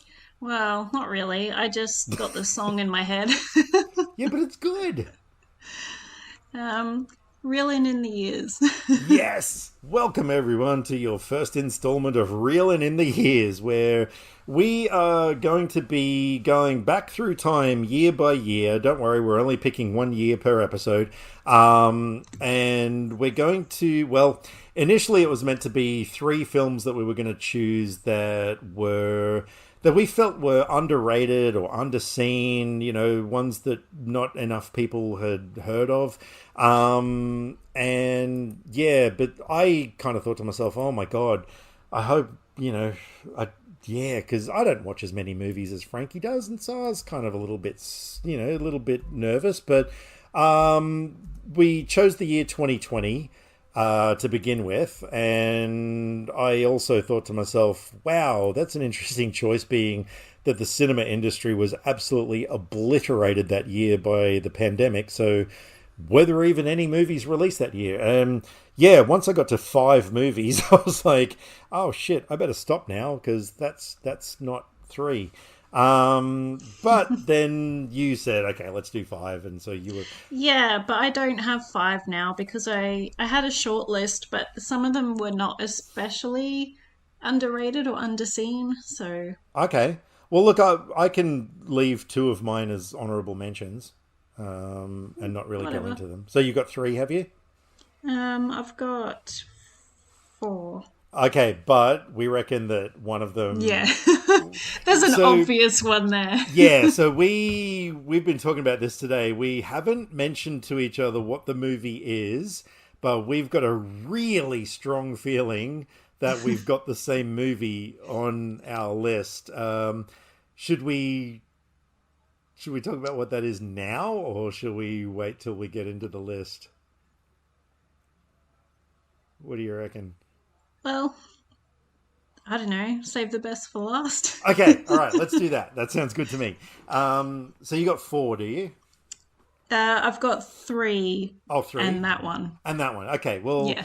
Okay, I'm going to take one of them off my list, and that movie will be The Empty Man, which was a movie that I thought was going to absolutely suck, because I kind of thought we've just had Slender Man, now we've got Empty Man. Empty Man, it turns out, was absolutely fan-frickin-tastic. So it's on Disney Plus. Go watch it if you're a horror fan. There you go. That's my nutshell thing of that movie. I need to watch that again, because I had so many issues with that movie. I rented it, and for some reason ended up with the audio description, whatever, which I didn't know was a thing. Yeah. And of course, when it first started, I was like, oh, they're opening with this guy narrating stuff. That's interesting. Right. And then after a while, I suddenly realized this is not part of the movie. This is just a guy describing everything that's going on. And so it would just be him describing everything happening on scene, and then the dialogue cutting in. And then I was trying to figure out a way to get it to not do that. And because there was no option of like type to say, don't play that version. Yeah. I mean, it was pretty cool to find out that exists for blind people, that they can like experience the movie and hear the actors talking, but also know everything that's happening. Yeah. But it's kind of annoying when you're watching the movie. Yeah, well, did you not think for a second to maybe just close your eyes and, experience it the way that blind people should experience it? I mean, that's kind of racist. But yeah, it kind of like ruined the thing for it, so I can't I feel like I need to watch it again to properly I only ever saw it the one time, but I still remember a lot of it. But I do remember how I felt at the end of watching it, and I was just like, wow, that is so much better than I was expecting it to be. So, but anyway, we're not supposed to be talking about that because that was me taking that movie off the list. So, all right, what's your first film? What have you got?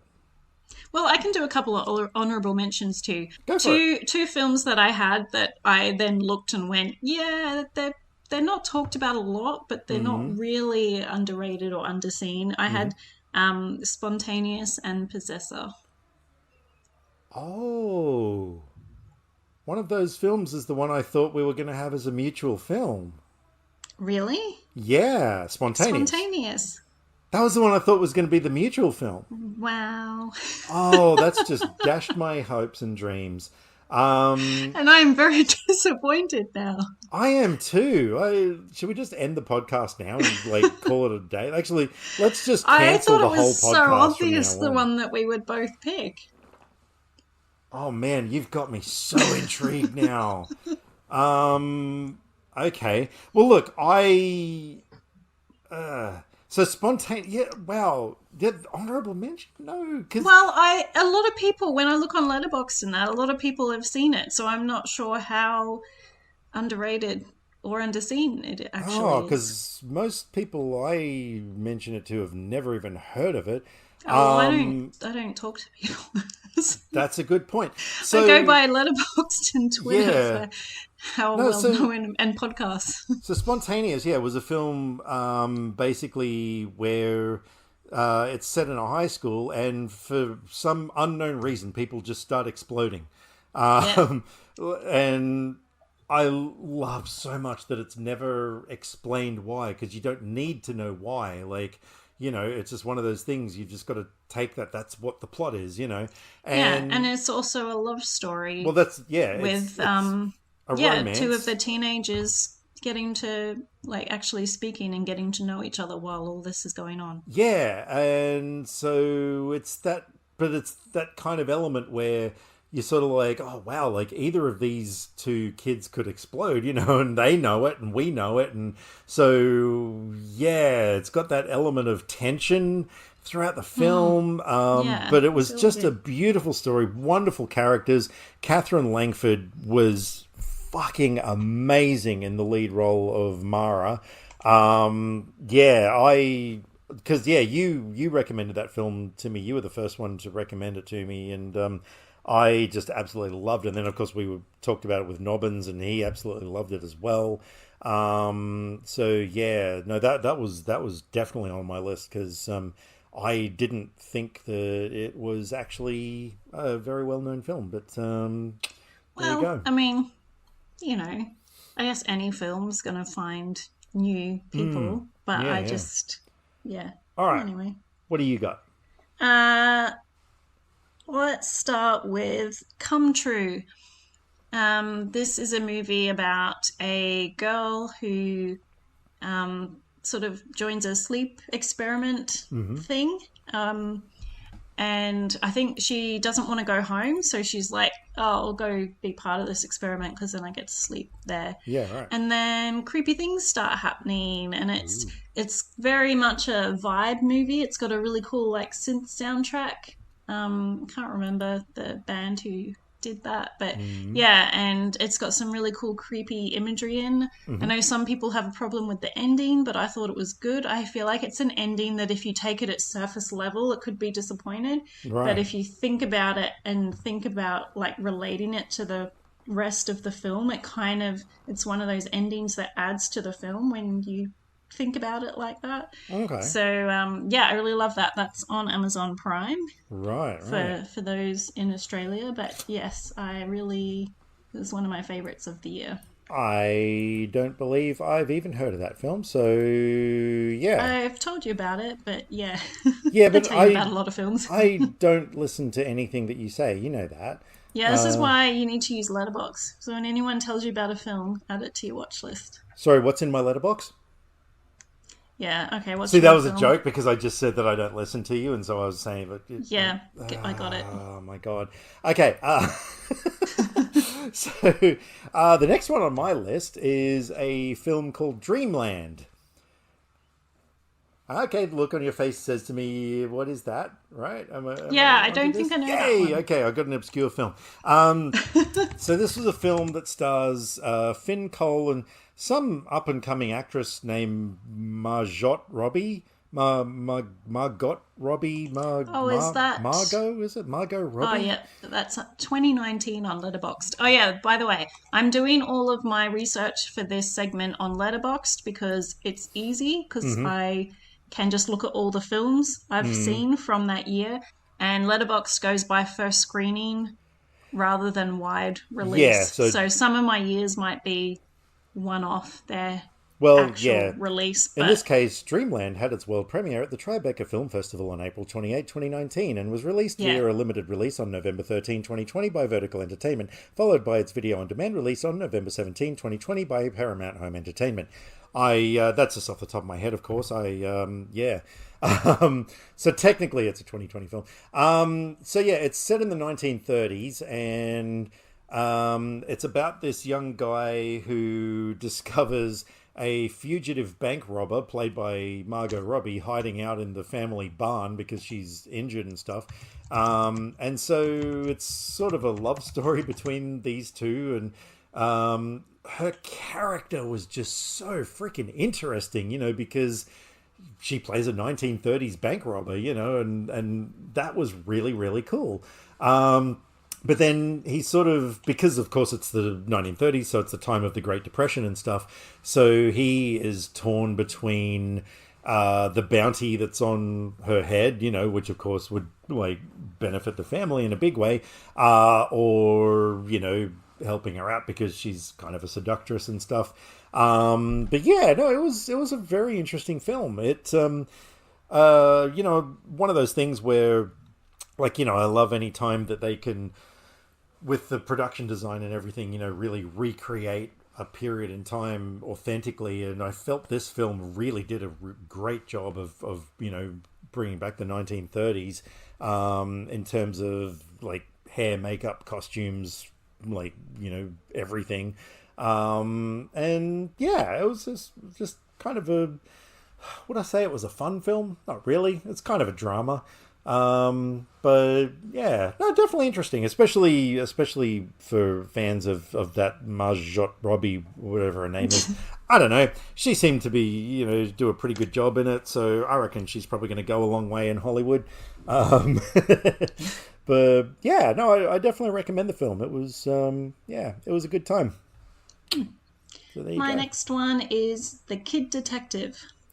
Okay. This stars Adam Brody, who Mm-hmm. was a detective when he was a kid. Right. And so he was like really celebrated in his town. And Mm-hmm. now he's 30 and, just doing not a lot with his life and feeling sorry for himself Mm-hmm. until this girl comes up to give him like his first proper, like, adult case of finding Mm-hmm. out who murdered her boyfriend. Right. Right. And yeah, so it's a comedy Mm-hmm. mystery kind of movie, but Yep. yeah, it's a fun one. And Okay. that is on SBS On Demand. All right. Well, that's another one that I don't believe I've heard of. My next one was a film that was meant to hit cinemas, but I think it was because of the pandemic it never actually got there, which was a shame because the trailers really intrigued me and I was all over this film. But finally got to see it on the small screen, and I was very glad I did. That was a movie called Greenland with Gerard Butler and Marina Baccarin, which was planet killing asteroid coming to Earth sort of a film, which straight away I'm like, okay, you've hooked me already. I love those kind of films if they're done right. And yeah, I thought, okay, like, we'll give this one a go. Oh man, this film from start to frickin' finish is it's definitely up there with the best asteroid films of all time. There are so many amazing scenes in it. It's one of these things where, like there's this whole big plot element where Gerard Butler, there's an interesting dynamic because he and Marina Baccarin's character are a separated couple. And so, you know, it's not sort of a typical husband and wife thing or anything like that, or two best friends or something like that. Like, you know, there's tension between these two, even though they're trying to sort of maintain a healthy relationship for their son. But like, there's a whole thing where they've been selected to, you know, go like to this shelter like in Greenland. That's where the movie gets its name from. And so they've got to get to this airport, but like they wind up getting split up, and then the kid, their son, winds up getting kind of abducted by this couple who want to use the kid to get on board one of the planes. And so, you know, there's this whole thing where they've got to sort of go and try and find the kid, and then like this other major disaster happens at the airport, and like, oh man, there are just so many incredible moments throughout this film, you know. And yeah, it's got all the spectacle that you'd want from a end of the world asteroid movie. Brilliant performances, brilliant everything. Like, yeah, this movie really blew my mind. I even bought the Blu-ray, even though it's on streaming services. I think it's it's on Amazon. But yeah, I was like, oh no, this is a movie that I love so much. I need to feel it. I need to touch the Greenland and feel it in my hands and stroke it Plus, every night. you never know when before it's I go going to to bed. disappear from streaming. Exactly. So yeah, no, I oh my God, I cannot recommend that movie strongly enough to, especially anyone who loves disaster films. Like, yeah, it's definitely up there with the best of them for me. So, yeah, there's that one. All right, my next one is a fun one from Shudder called Slacks, which is right, SLAXX. You and Nobbins have talked about this film. Yeah, because this is about a group of people working at a trendy clothing store, and a pair of jeans gets possessed. And Of course. yeah, so yeah, that's a fun one. Right. Well, my final one that I have got, and this one's going out to our good friend Nobbins, who absolutely could not believe that I enjoyed this film. He gave it 1 star on Letterboxd. Wow. Which is always fun. He's probably sitting there right now going, oh God, I know exactly which movie this is. And that is Unhinged, which you're probably thinking to yourself, yeah, of course I know that one. But it's one of those things like, oh no, you're actually looking it up, so you don't know which one I'm referring to? So it's... No, I have not seen this. Right.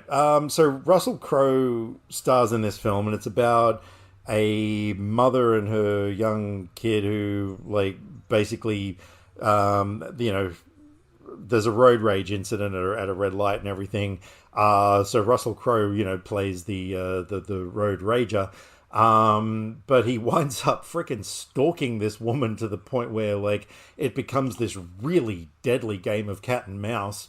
And, you know, she's got to try and get away from this utter psychopath. And my God, this guy is freaking terrifying in this film. Because, you know, Russell Crowe is a big dude. Like, you know, not just tall, but like nowadays he's big.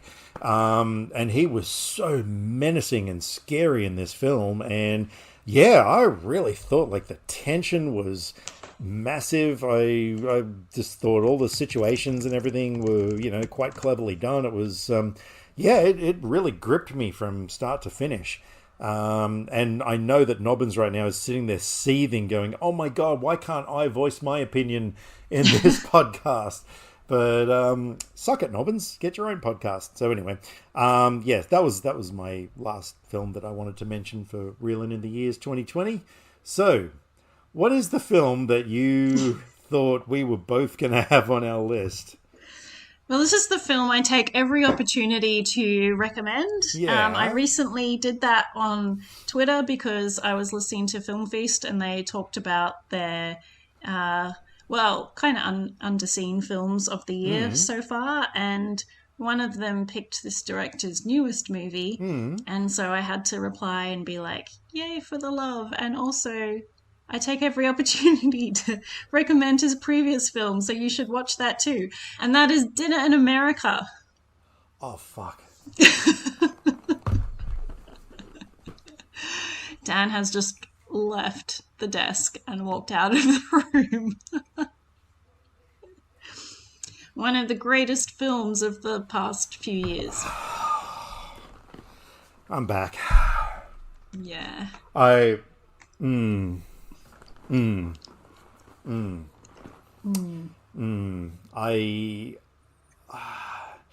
don't feel like I've ever disappointed another human being more in my life than I do right now.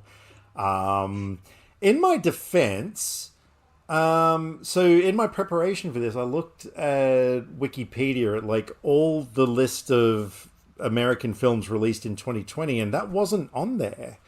So I don't know if maybe Wikipedia let me down. It didn't come out theatrically until 2022. Okay. I think that was another pandemic. Oh yeah, it would have been, because the premiere was in January 2020 at Sundance. Yeah. And yeah. No, it says on Wikipedia, Dinner in America is a 2020 American coming-of-age black comedy. I don't know how I went wrong there. Actually, it came out digitally in 2021. Yeah. So it just had random theatricals later, but except for Switzerland, they got it digitally in 2020. Look, nothing we do is going to justify the fact that I failed us on this one. Like, I mean, holy shit, we were just referencing this film earlier today. Yeah, and I thought that's why you were referencing it, because you God. even had a winky face, and I thought that was your like, yeah, I know that's the movie that we were both thinking of. Oh my God. Yep. No, yeah. Yeah, all right. Look, keep talking. You take over this, because I'm going through this stupid list now of films to see if I actually missed it. Yeah, so this is a movie. This got released by Arrow, and I found out about it from the Arrow video podcast, where they talked about it and played a bit of the song from it that is like an amazing song. Oh, God. And that was enough for me to blind buy it, and that really paid off. And so Kyle Gallner is a punk guy.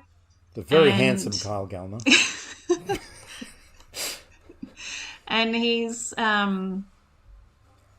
just, doing human trials for money, testing things and setting fires to places and being on the run from the cops. And then he meets this girl called Patty, and she like offers for him to come hang out at her house. And she's a bit weird too, and so it's just this kind of weird back and forth between them, getting to know each other. And it's a bit of a love story. It's like, such a fun movie. Oh, God, is it ever? So, yeah, you recommended this movie to me, and, yeah, I wound up buying it on Blu-ray because, far out. It is so good. It, just the dynamic between the two characters and the actors, I thought they had really great chemistry. Yeah, everything about it. Like, it's just a really interesting story. It's got a real sort of, punk rock kind of a edge to it. I can't recommend the film enough. I loved it so much that I completely forgot. Well, look, in my defense, I didn't know off the top of my head that film was from 2020. I actually thought it was from earlier than that. That's why I like Letterboxd, because I can just go... click all the films I've watched, click the decade, click 2020, and just scroll through. So. But keep in mind, I've only been using Letterboxd since, the beginning of this year, really? Yeah, I know, but that's why I went through and have marked over time the films that I have seen. Yeah, which I haven't. And no, I've just gone through the entire list of movies on Wikipedia released in 2020, and it is not on that list, because... Otherwise, I would have They maybe absolutely. had it as 2021 or 22 when it had most of its releases. Yeah, but the actual article for Dinner in America says Dinner in America is a 2020 American coming of age black Well, comedy I don't film. know. So Wiki's not a good they let source. me down. But yeah, no, that film, yeah, is absolutely amazing. Emily Skeggs as Patty, I thought her performance was incredible. Her character was just amazing. Like, yeah, there's just so many memorable things in that film, and it's got a 91% on Rotten Tomatoes. So we're not the only And people who loved it. the newest film out is Snack Shack, by the way, which I also recommend. Yeah, yeah, That right. was a really good film as well. Not as good as Dinner in America, but Yeah, Dinner in America is a very high bar. yeah. Oh, yeah. Is it ever? All right. Well, there you go. Well, that was a complete success, except for the bit where I failed you. And I love how I did a complete visual gag, which Yeah. no one's going to actually know what happened. Like, yeah. For those wondering, yeah, I just put the headphones down and left the room. Yeah, Like, I did say something while you were gone. oh, there you go. See, I kind of thought to myself, I wonder if you're sitting there in complete silence. So I just thought, I better come back. So, yeah. Oh, well. Anyway, thank you for that. Thank you for picking up, like, getting my back on that one. Because visual gags do not work as well as on an audio podcast as they Yeah. do on video. But yeah. All right. Cool. Well, that is everything that we needed to talk about for all of that. God, we've gone for nearly 2 hours just based on us baffling on. Yeah, you talk a lot. I baffle on. Yeah, you were like, I'm just going to go through these last ones really quickly, and then It didn't you go give really full quickly. reviews. Well, two of them are like two of my most favorite movies ever made, so it's kind of like, like, oh, anyway, shut up. Cool. Maybe Well, you need to filter and not talk about some of the bad ones. but I like talking about the bad ones. That's Well, fun, and I like having fun. So shushes. All right. Well, now we get to talk about something very special for us, though. Now we get to go into our main films, our feature films, if you will. This has been the previews and the trailers and everything. So yes, we're going to now get stuck into our main stuff, where we are going to be, first of all, talking about a movie that is really, really dear to both of our hearts, and that is Last Night in Soho.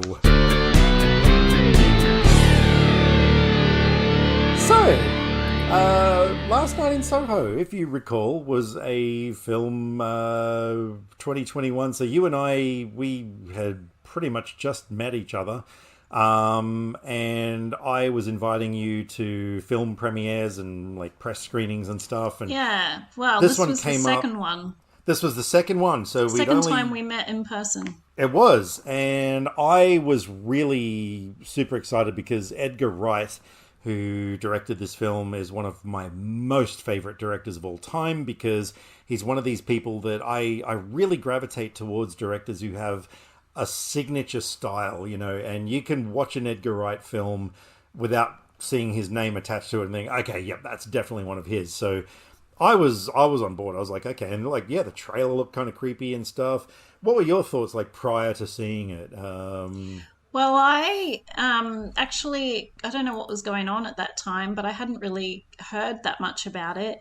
And I know when you asked me, I was like, oh, I have to go, hang out with a person I don't really know and have the awkward, like, conversations and all of that. Do I really want to do that? But I watched the trailer to see what it was. And I mean, obviously, I knew Edgar Wright, so that was a thing. But then I watched the trailer and I went, oh, it's a horror movie. Anya Taylor-Joy's in it, and it's like got some 60s stuff in, so I couldn't really say no to that. But I didn't know it was going to be the movie that it is. Yeah, you got a little bit obsessed with this film, didn't you? Yeah, I think if I ever tried to do what you did of making like a top 10 films of all time, I feel like this one would probably end up on that list. Wow. And I loved that so much. I loved your reaction. I'll never forget, when the film ended and the credits are rolling and everything, and like you were just giddy on the way to the car and everything. Like you were somebody else, you know. You were like, and it was a joy to watch. So, okay, so for those of you who don't know, so this is a film. It stars Thomasin McKenzie, who plays Eloise, who is a girl living in London, who has dreams of becoming a fashion designer. She goes to like a prestigious art, fashion design college in London, where she is disgruntled by her snarky, stuck-up roommates or, co-people, student fellows, who are all absolute bitches to her. So she winds up in, she goes and rents an apartment Sorry? A bed sit, not an apartment. Oh, well, okay, a bed sit, whatever the hell that is. It's when you just have the room. Yeah. Okay. It's, wow. Okay. Well, an apartment is like a whole place. Yeah, no, you're absolutely right. She rents a room. That's what I meant to say. She rents a room, or a bed sit, if you will, from a character named Miss Collins, who's played by the late Diana Rigg, who this was her final film. And it is dedicated to her, and it's such a shame that she left us. Anyway, she winds up... it's hinted that there is something with this girl, like some kind of ability. Like she can see her mother in reflections in mirrors and things, her deceased mother. And so she winds up going into a dream state where she sort of... kind of becomes this character named Sandy, who's played by Anya Taylor-Joy, even though it's sort of a dissociative thing where she's outside of the body, like watching her. And Anya Taylor-Joy, well, Sandy, wants to become a famous cabaret singer, nightclub singer. She winds up meeting a character named Jack, played by Matt Smith, who takes her on as a manager, but things start turning rather sinister. And I won't say too much, but it becomes kind of a murder mystery sort of a film with a really serious horror element to it. And it's not like anything you've ever seen before. And the thing that blew my mind was it is not like any of Edgar Wright's previous films. There was none of that sort of, the transition thing from one scene to another where we've got like a series of quick cuts of, something happening and boom, we're in the next scene. There was none of his signature stuff to it.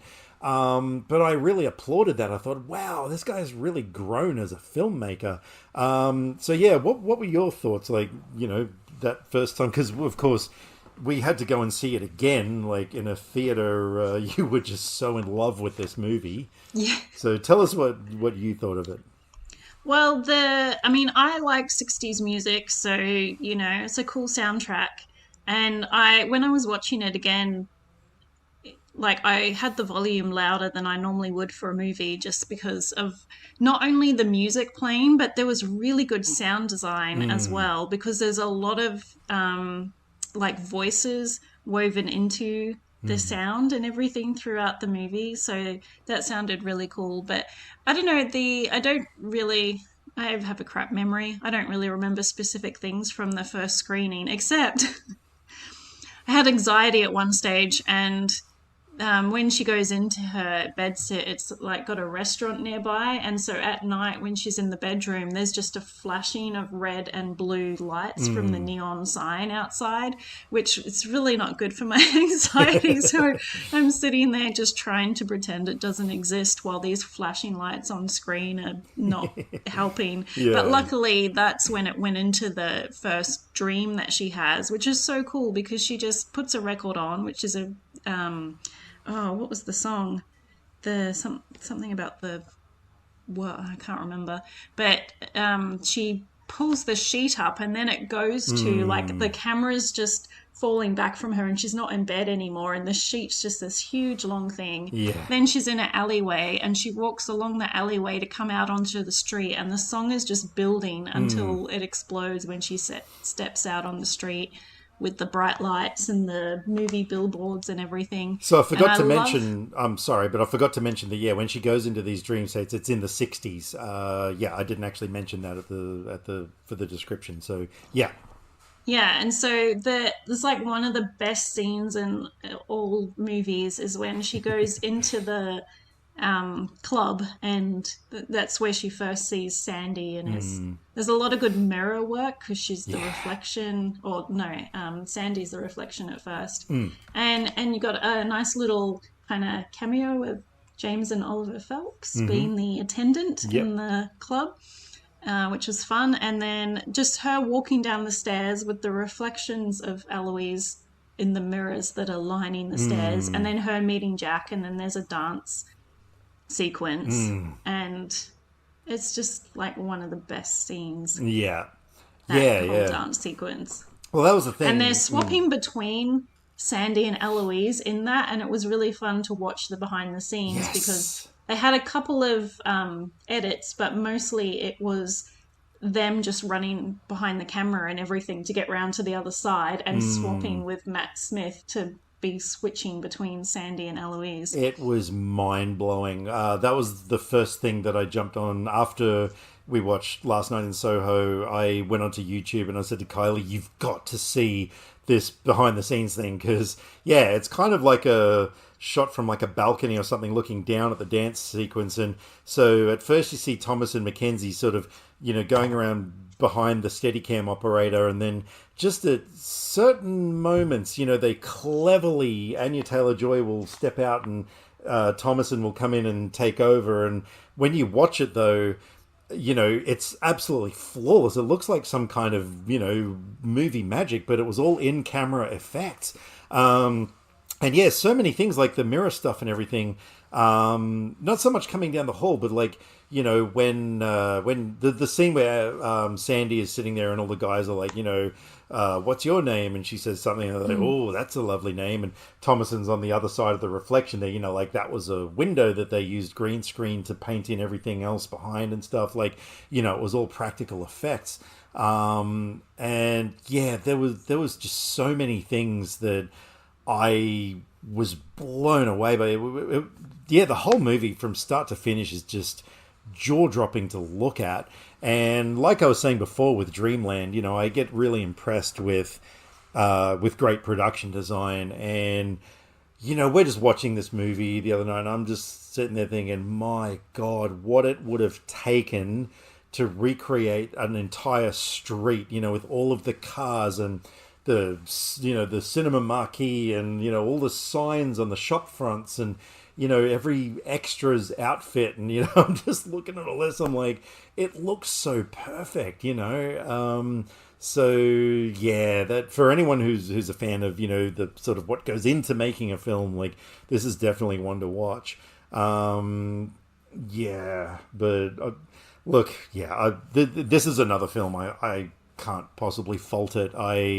There's obviously going to be a lot of things we're going to talk about in the sealed section for this one because there's one thing though that stands out to me. I know they did it for the story and conversation around it, but there's an old guy that hangs out in the pub that Eloise starts working at, and at one stage he talks about the song Eloise, and she's like, I don't know that song.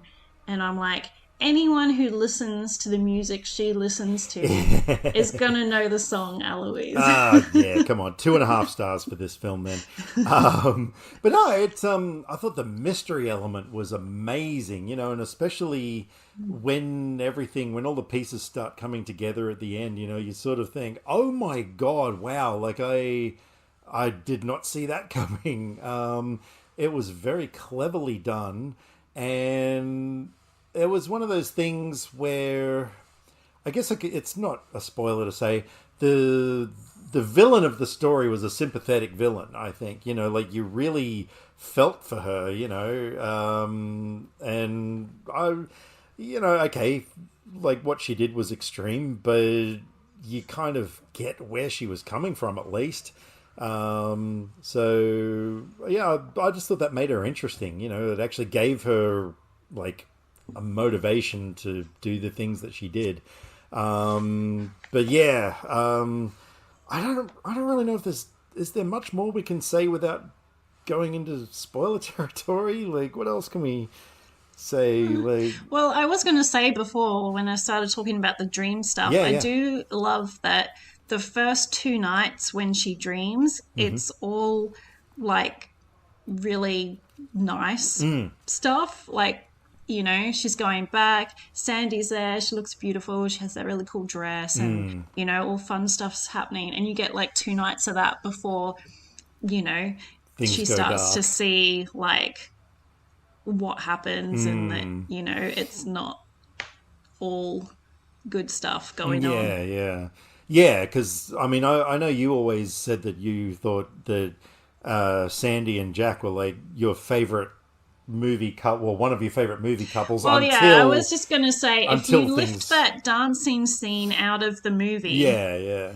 like that could be the start of the most romantic and like amazing movie, like up there with La La Land, like just Yeah. perfect. Like just want to follow those characters off on, you know, this amazing love story. Yeah, yeah. And yeah, that's not where this goes. No, definitely not. Also, got to hand it to Anya Taylor-Joy for her vocal ability as well, because of course she actually recorded that version of Downtown that is heard in the film, and I believe that was released as a single as well, and everything. Oh, In Your World, that was the song. Yeah, that's right. That's right. Yeah, that was Connie Francis' song, Right. which she's singing in the club the first time, and because Anya Taylor-Joy does a version of that for the soundtrack as well. Yeah, yeah. Yeah, so no, she was a really brilliant singer. Yeah, but yeah, I don't know. There's so many things I want to talk about right now, but I can't really. So should we just leave the rest for the sealed section?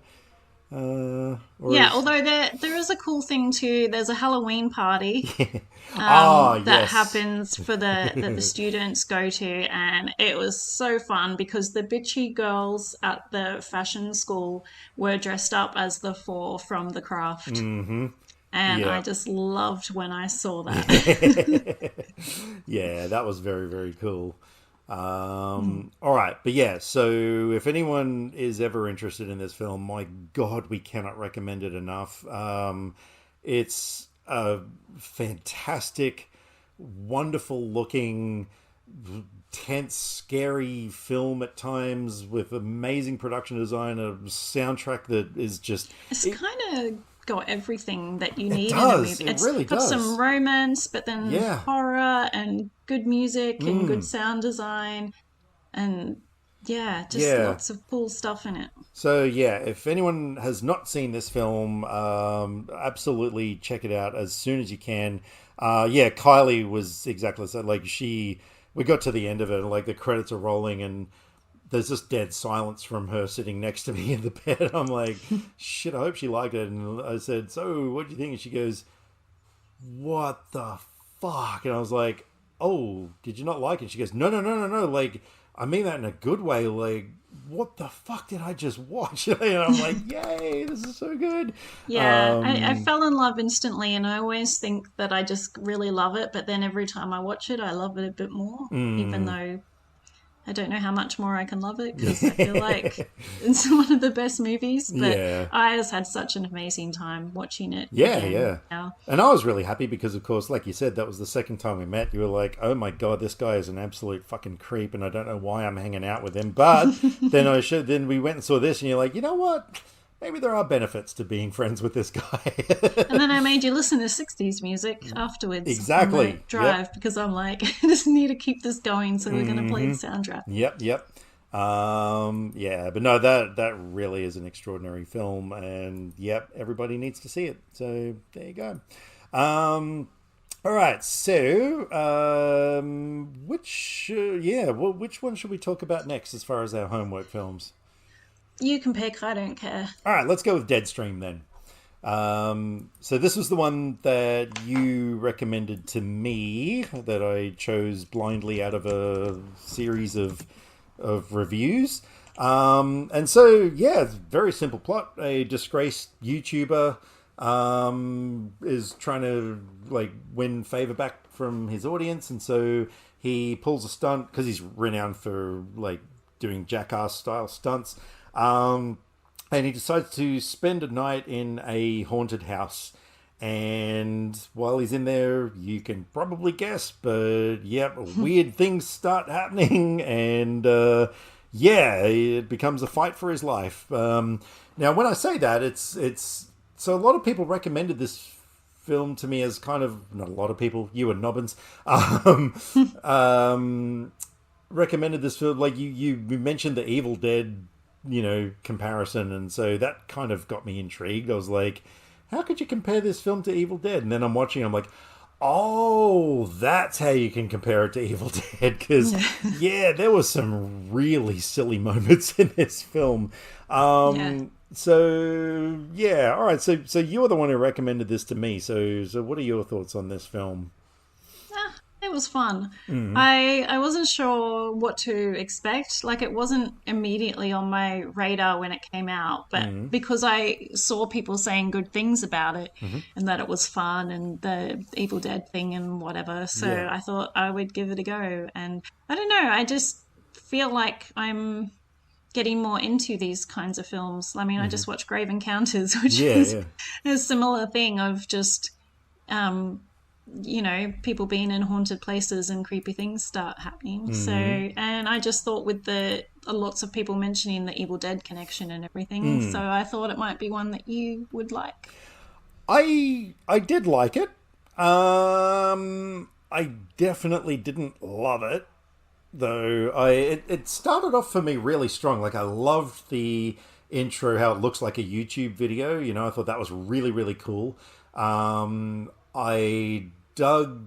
Okay, so for me, found footage films, even though I don't know if I'd call this a found footage film, but those style of films, for me, to be believable, there's got to be a reason why the camera is present.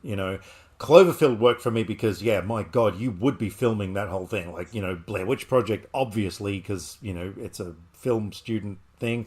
This one, yeah, tick that box. I mean, this guy's doing a YouTube live stream, so of course there's going to be cameras. And I like the fact that, he had a multiple camera setup. Like, that worked really well. So, and I dug his character as well. I liked the way it was filmed, how he had sort of the harness on, with a camera pointing at him. So, so overall, like in terms of cinematography, like it worked really well.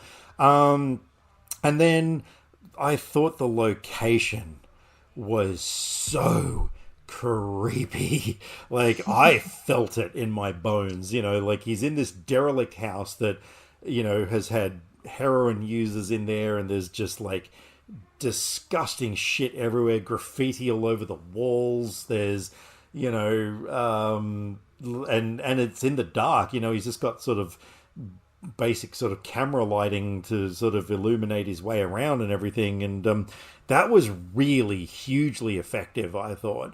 And then like when creepy shit starts happening, I thought, okay, like, yeah, this is cool.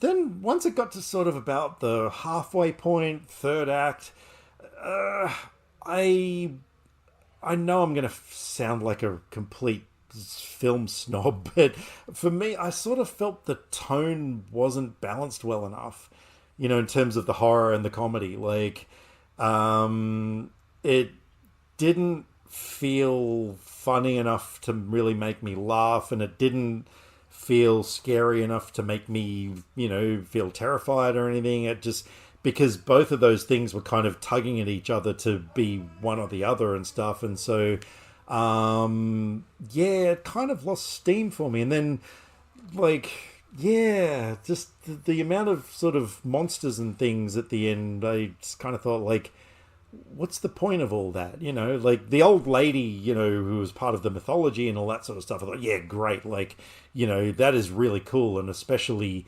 the sort of hanging stuff and everything. I just thought, like, that was so intensely creepy. But yeah, then all of a sudden there's like all these weird looking creatures and things which looked cool, but I didn't feel like they belonged in the film. Like, yeah, so yeah, I didn't mind it, but yeah, I probably wouldn't watch it again. I don't think. Yeah, but I'm still glad I saw it. Like, I definitely didn't dislike the film.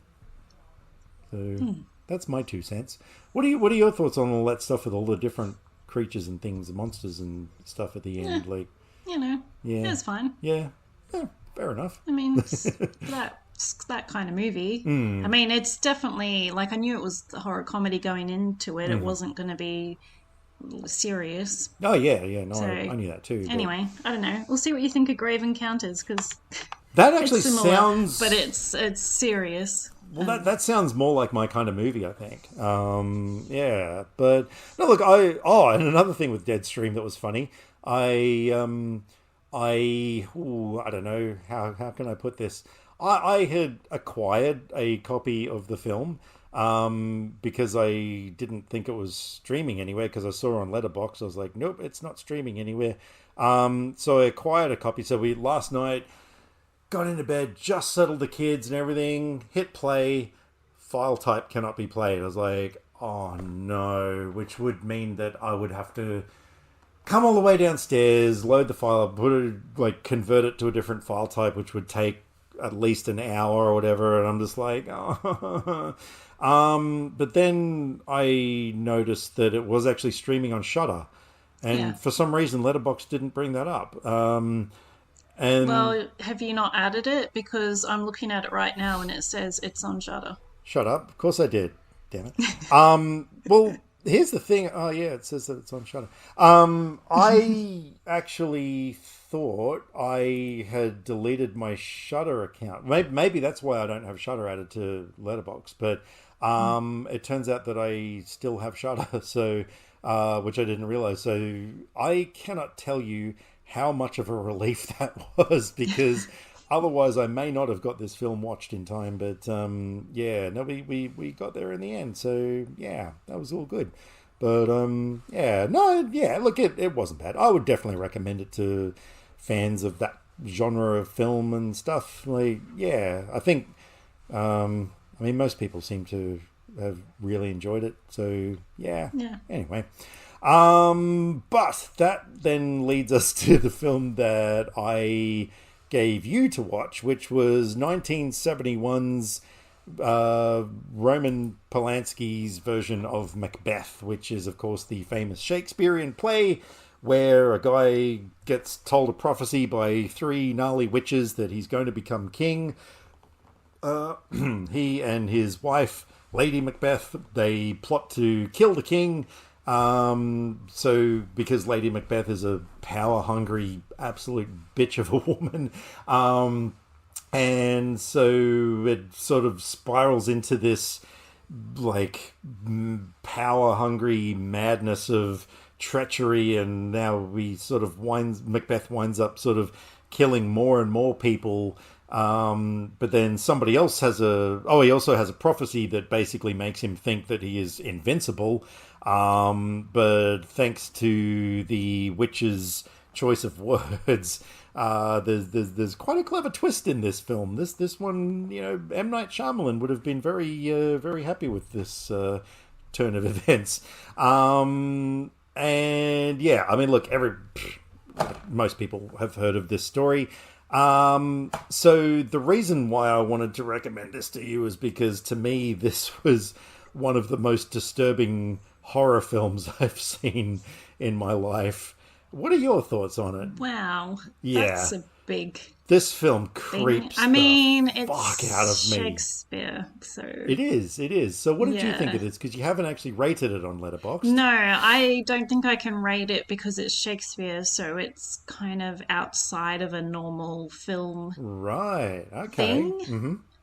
Interesting. And being that it was an old film, I felt like I was in high school. Because, it came out before I was in school. So, I don't know if that's the version I watched in school, because I do not remember Yeah. the one from school, because Shakespeare. Yeah. Yeah, I don't know. I think I struggle sometimes with Shakespeare because I don't always know what people are saying. Yeah. And my brain doesn't like that. Yeah. Oh, no, look, I get that. So this was the version that they showed us in school, and if I close my eyes, I can still remember exactly where I was sitting in the classroom the day that they showed us this film. This is how big an impact this film had on me. We were sitting there, and I'm thinking to myself, wow, they are showing us a horror movie in class, because there were so many moments that I was just sitting in my seat. Like, I mean, particularly the Banquo's ghost moment, at the dinner table, like, that was fucked up.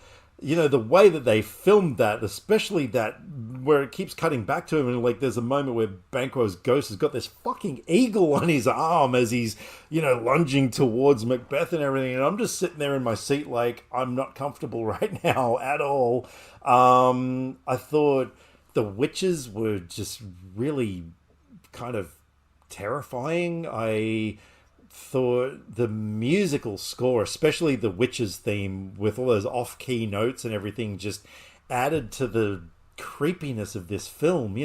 There's a lot of scenes where it's set in rain, and it was gloomy, it was bleak, it was depressing and disturbing, and I walked away in that class just thinking, okay, I love that film to death, and then I wound up back when I collected VHS tapes, I found it on VHS. I was like, oh my God, must own. And so, I watched it a number of times, and then I bought the DVD when it came out. Oh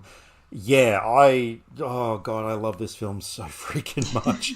I get where you're coming from, though. This is a hard film to watch because it is the original Shakespearean text.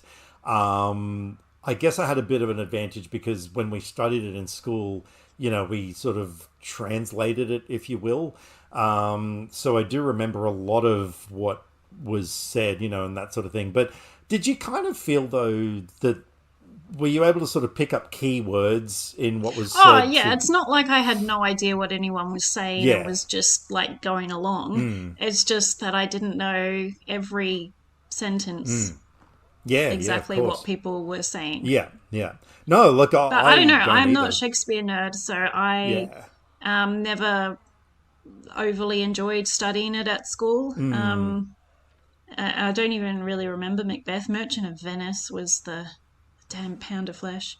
But yeah, I don't really remember what we did for Macbeth or anything. No, I this was always my most favorite of the Shakespeare stories because it is dark, it is twisted. The twist at the end, did you loved the twist, right? You thought that was clever? What the? Well, yeah, how the things that Macbeth thinks the reasons why he's invincible, but then, it turns out. Oh, okay, yeah, didn't know that was considered a twist. Of course it was. Well, okay. Well, we'll talk about that in the spoiler section, but I thought that was immensely clever. Like I said, that story was way ahead of its time. Man, I had no idea you were such a Shakespeare fan. I'm not. That's the thing. I'm a fan of this you story. Are. No. This story I'm a fan But you're talking about translating it and remembering all the things about it and everything, and he wrote the story that you love so much. Yeah, but I mean, okay, the other day I was actually thinking to myself, what actually happened in Hamlet? Like, I actually had to look up Hamlet because that's considered his greatest play, but I couldn't even remember what it was about. That's how much of a Shakespeare nerd I am. No, I am just a fan of Macbeth, and particularly this one. So this one was made in 1971. So this was 2 years after Sharon Tate and co were brutally murdered in the Polanski house, and this was the first film that Roman Polanski made after all that as a kind of a catharsis. I mean, could you see though, like, the pain that Polanski wanted to get out of his system in this film? Did that come across to you? I don't know. I can't do these kinds of discussions. I know this is like your thing. You're like so into Manson and Sharon Tate, and so this can see why you picked this now. Yeah. Because, like, I mean... I don't know, because it's like that kind of story that, you know, that is dark anyway. So I don't know about all the details if I would... And I know before watching, so I can't really... No, that's fair enough. But, like, say. like, at the start of the film, they're surveying, you know, this battle that's ended, and there's all these dead soldiers all over the ground and stuff, and... you know, a character goes up to one, sort of kicks him and sees that he's still alive, and the poor guy starts kind of, you know, trying to move his way forward, and he just, like, takes out a mace and just bashes him over and over again in the back, and you just see, like, blood going everywhere, and, like, it's not necessary at all, you know. It was only there because Polanski was just trying to get this out of his system and just put as much pain on the screen as he could, because I guess he kind of felt, look, if I'm going through this, you motherfuckers are going to go through this as well with me. And I really got that from watching the film. I really, you know, picked up that this was a movie that was created by a man in immense pain. And I guess I kind of love it for that, you know. It's because it's kind of weird being able to see somebody's feelings come across in a film that way. But yeah, but anyway, I guess, yeah, this is definitely very much my film. But you didn't hate it, right? I didn't hate it. It was interesting, but yeah, I just find it hilarious that you're recommending a Shakespeare film to me. What can I say? Like I said, to me, this is one of the most brutal, twisted, disturbing films ever made. But yeah, so... like, yeah, I'd recommend this one to anyone who wants that sort of film, but who can handle the Shakespearean dialogue, because, they should actually... This is one instance where I would actually even recommend a dubbed version where they, you know, like, have a version with normal dialogue. You don't reckon? No, I'm not a fan of dubbing. You aren't. I'm not. Definitely, but you know there are people out there who can handle dubbed movies. I guess, I don't know. I can't do live action dubbing because it annoys me when the speaking doesn't match the mouth. Yeah. I can do dubbing in cartoons, but not live action. I'm exactly the same, but I almost think that, you know, for people who can handle dubbing, this is almost a really good film to you know, have like a English language version. Because that ain't English. But yeah. All right. Well, that concludes our homework movies for this time around. So, well, we've picked a movie for next time that I am super excited about, because it is a movie that I have not seen in a long time, and I was very pleased to hear, what was it, 2 years tomorrow since the last time you saw it? Is that right? Yeah. What a coincidence. And it's a movie that Kylie hasn't seen, and I love getting to show her movies for the first time, and that is Quentin Tarantino's, yes, I'm saying it's Quentin Tarantino's, True Romance, which is, oh my God, it's one of my favorite 90s films, and yeah, that was the first screenplay that Tarantino ever sold, and I am well aware that there is so much of it that was changed, and he doesn't actually like the version that it ended up being, but I just thought there was more than enough Tarantino-isms in there that still made it kind of feel like one of his films. But yeah, no, I'm very, very keen to get back into that one. So that is the main film that we're going to be talking about. All right, do you want me to go first as far as the 3 films that I've got lined up for you? All right, so I have... Let me just move this screen away from that monitor so it's not blocking your face. All right, here we go. So I've got 3 reviews for you. The first one, I'm probably not going to read the entire thing, but I'll read the first part. I'm not sure why the world decided that mad science, goofy effects, heavy-handed metaphors, overacting, cartoonishly noir lighting, bouncing, overbearing scores, weird special effects, and totally unrealistic everything weren't good enough for superhero movies anymore, but we really fucked up bad. So, there's that one. The second one that I've got for you... I'm guessing the word ate, as in ATE, is an adjective that means that it's really good. I don't know what the kids are saying these days, but this movie ate in capital letters and is therefore perfect in my opinion. Love, love, love, English Gothic romance and murder. Even though it was deeply unsettling, the first hour made me want to have a threesome with the lead actress and a character in a rickety bed, so that was nice. And the final one I've got for you. This was one of the most beautiful things I've seen in a while, told with stunning sensitivity and worthy of becoming a classic. So, I'll go the Gothic one. Oh, okay. Now, before you roll your eyes to the back of your head and go, oh, God, you are going to be watching a movie called Lady Macbeth.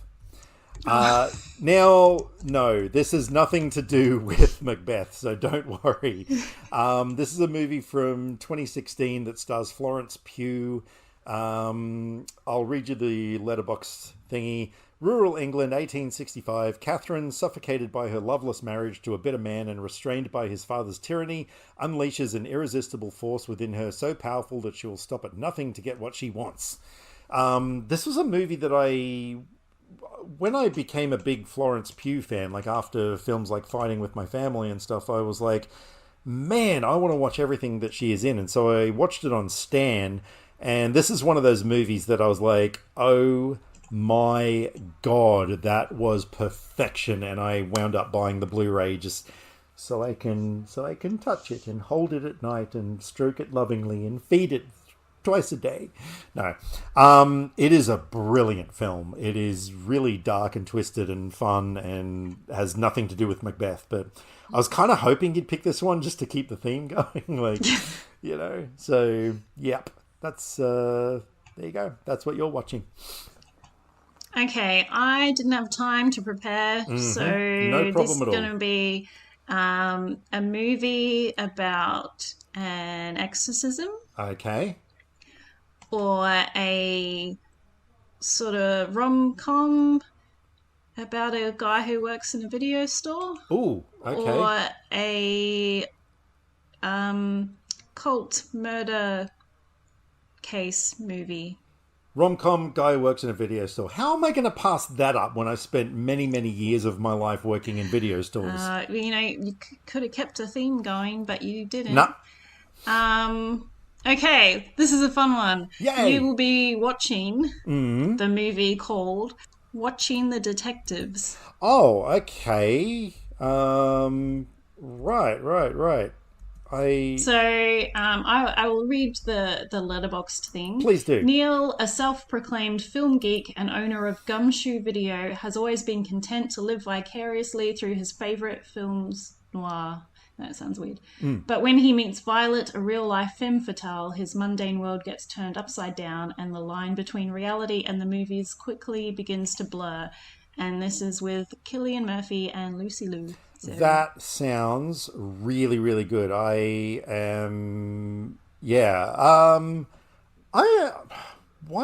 remember looking this movie up not that long ago. Yeah, when I told you about it?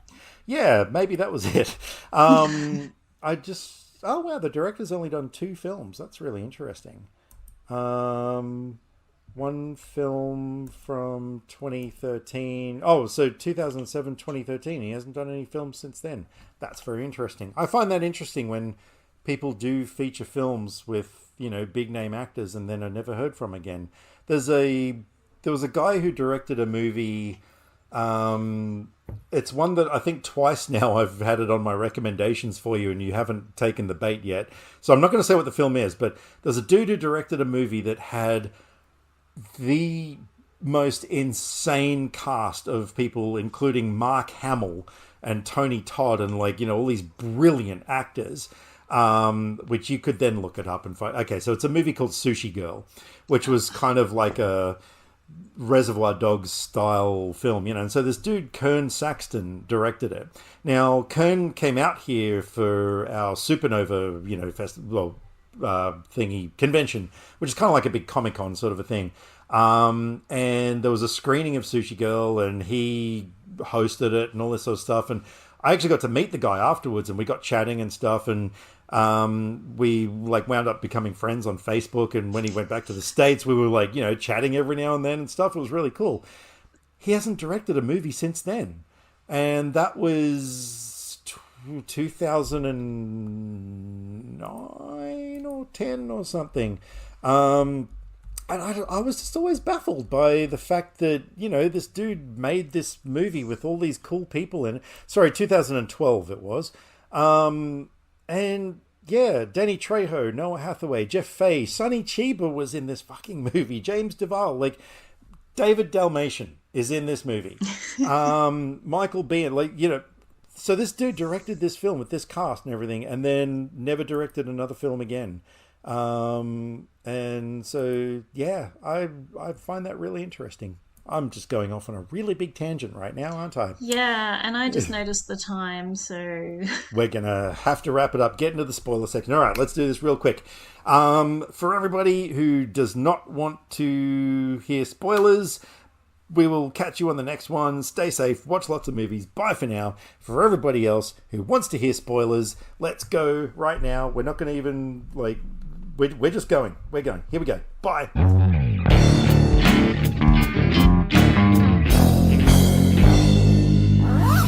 All right. So, last night in Soho. Oh my God. So I love so much, how you just have no idea that Miss Collins is Sandy the whole time. There's not a single freaking clue in the entire thing. Like, you never saw that coming, right? No. You can see a couple of things when you rewatch it, but only right near the end still anyway. I love the bit where Ellie is like going through the mail, and you just see a brief glimpse of Alexandra Collins on one letter, but it's just and when she picks up the mail, the dancing figurine there is right, that she saw in the room. Right. Yeah, of course. But yeah, I just thought that was one of the cleverest things, and like I was saying before, this whole thing was that Sandy. So Jack had basically forced her into prostitution, to become famous, and wound up becoming like this horrible person that was, basically forcing her into this thing with all these different men who she wound up becoming so sick of, she ended up murdering them and burying them in the floorboards. And that actually kind of made me think, like, wouldn't that room really smell? Yeah, but she brought it up when Ellie was looking at the room that, in the summer the smells come up, so you've got to plug the things. And then there's the restaurant next door that you get all the garlic smell from. Good point. But yeah, so, and that's what I was saying before, like, you don't condone what she did, but you see where she's coming from. I mean, that was absolutely awful what that poor girl had to go through. I love the twist how Ellie's vision is of, Matt murdering Sandy. Jack, played by Matt Smith. But yeah, of course, like, it's, that was a bit of a red herring, it was the other way around and stuff. So, that was really cool. But yeah, all the visuals of the haunted, ghosts, of the men coming back and everything. I just think that was one of the fucking creepiest images. And then the scene in the library. Yeah. Oh my God. That is so freaking brilliant, isn't it? And then, of course, you sort of, eventually find out that the ghosts are actually trying to get help from her. I dug that. It was kind of a Sixth Sense kind of a twist. So no, that was all really, really well done. But it's just got me thinking now. So there's the bit where Ellie is going through the library. She's got the scissors. She goes, I can't remember the name of the girl, but the lead bitchy girl. Jocasta, that's it. She goes to almost stab her and is stopped at the last second, and then Jocasta runs off and is like, holy shit, I'm calling the police and everything. yeah, there weren't really any repercussions that happened to Sandy, were there? I mean, I know she Ellie. is interrogated. Ellie. Well, Ellie, Sandy, the lines were blurred. Yeah. I'm losing the plot right now. Yeah, she wasn't like charged or anything like that, was she? She just kind of got away with that. But was that after that though? Because didn't she just run off with the guy and then the rest of the movie happened? And then there was the time skip, so I guess... So there was no repercussions from I guess that? not. No, this movie's shit. Nah, well, I guess, star. in the end, she didn't actually do anything because he stopped her. Look, so it's I irrelevant. guess It doesn't... She got away with just counselling or something. Yeah. Oh, look, it really doesn't matter. I'm just being completely picky right now. And the old guy, Lindsay, like, I really want him to have lived. I know. Like, you see like at first when I saw the ambulance, I was like, oh, wait, you see him going in the ambulance. And then I realized, oh, no, that's the ambulance on the way to the scene. It goes around the corner and it's at the scene. So I'm like, ugh. I mean, in my mind, he makes it. But that was also really interesting and kind of a red herring. Like, you're sort of thinking, okay, that's Jack. The adult Jack. Like, the movie really sort of steers you in one direction and then subverts it, like, pulls the rug from under you and stuff a few times in a really brilliant kind of a way. So, and what's really cool is how, for me anyway, like, you're watching like the horrible stuff that Sandy's doing, but the movie still makes it look good to watch. Like that scene with Sandy sitting there and all the men, the cycle through of the men going, what's your name? That's a nice name. But when she's dancing in between all those things, and it's just like all the different outfits, and she's just like just going off on the dance floor, and I'm like, oh, this is so cool. Yeah. And then I'm like, I shouldn't be thinking that because it's all this terrible stuff she's forced to do. But it's like the ghost at the end when the guys like help us or whatever. I was like, oh yeah, help them. And then I'm like, no, wait, no, they're terrible. And so it's like that. You feel sorry for them because they're dead and, their spirit's stuck there, but you also don't because they were terrible people. So it's like both sides. Well, I mean, were they? I guess they're not terrible because they didn't know. I guess like they were kind of slimy. She was being forced. We just thought they were being with a prostitute. Yeah, exactly. Did they know how much she didn't want to do it? Well, that's the thing. Yeah, so it sort of opens up a whole other conversation with that. Yeah, because I mean, Jack was there too. I know a lot of them. He was only at the end, wasn't he? They didn't show him in any of the other ghostly. I know a lot of the men were depicted as being very sort of slimy, like creepy male type people and stuff. But yeah, I don't know if that meant all of them were like that. But then they did say kill her. So. Yeah. That's true. Just everything about that finale. And they had that dream sequence, wake up from the nightmare, but then you're not actually awake. Yeah. And so, jump scare. Yep. Actually, there was a couple of them. There was. Because there's that one where she runs out of the room, and then she turns back in, and it's just all like a normal room. Yeah. But it was just tricky, no? And I did like the that ending where the sort of vision of Sandy was still alive in the mirror kind of thing. Like it was a little bit ambiguous as to what that all means and everything, but it's... now she sees Sandy as well as her mum. Yeah. So that was very, very cool.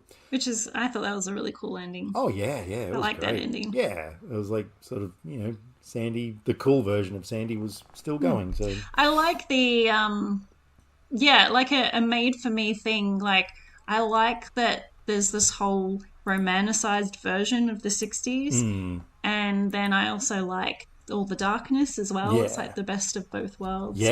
Amazing costume design for that look for Sandy is just one for the ages. Yeah, completely agree. I don't really have any spoilers to talk about Deadstream. What do you think about the girl turning out to be Mildred or whatever. Yeah, I thought that Spirit. was like I kind of got that there was something with her. I thought, okay, either this actress is a really bad performer, or there's something about the character that because she didn't seem to me like she was meant to be, like a random audience person who turned up. And not only that, I thought, like, how are you in the house? I know she said she came in through a window, but I didn't buy that. But just the way that she acted, I thought, nah, there's something about her. I didn't actually expect that, she would be Mildred. But the moment where she lunged at him and bit his neck and stuff, I was like, oh, whoa. Like, both of us were like, what the fuck is going on here? Like, that was cool. And yeah, like I said, I thought there were some really creepy moments. Like, so the bit where he's going down the hallway and Mildred's hanging.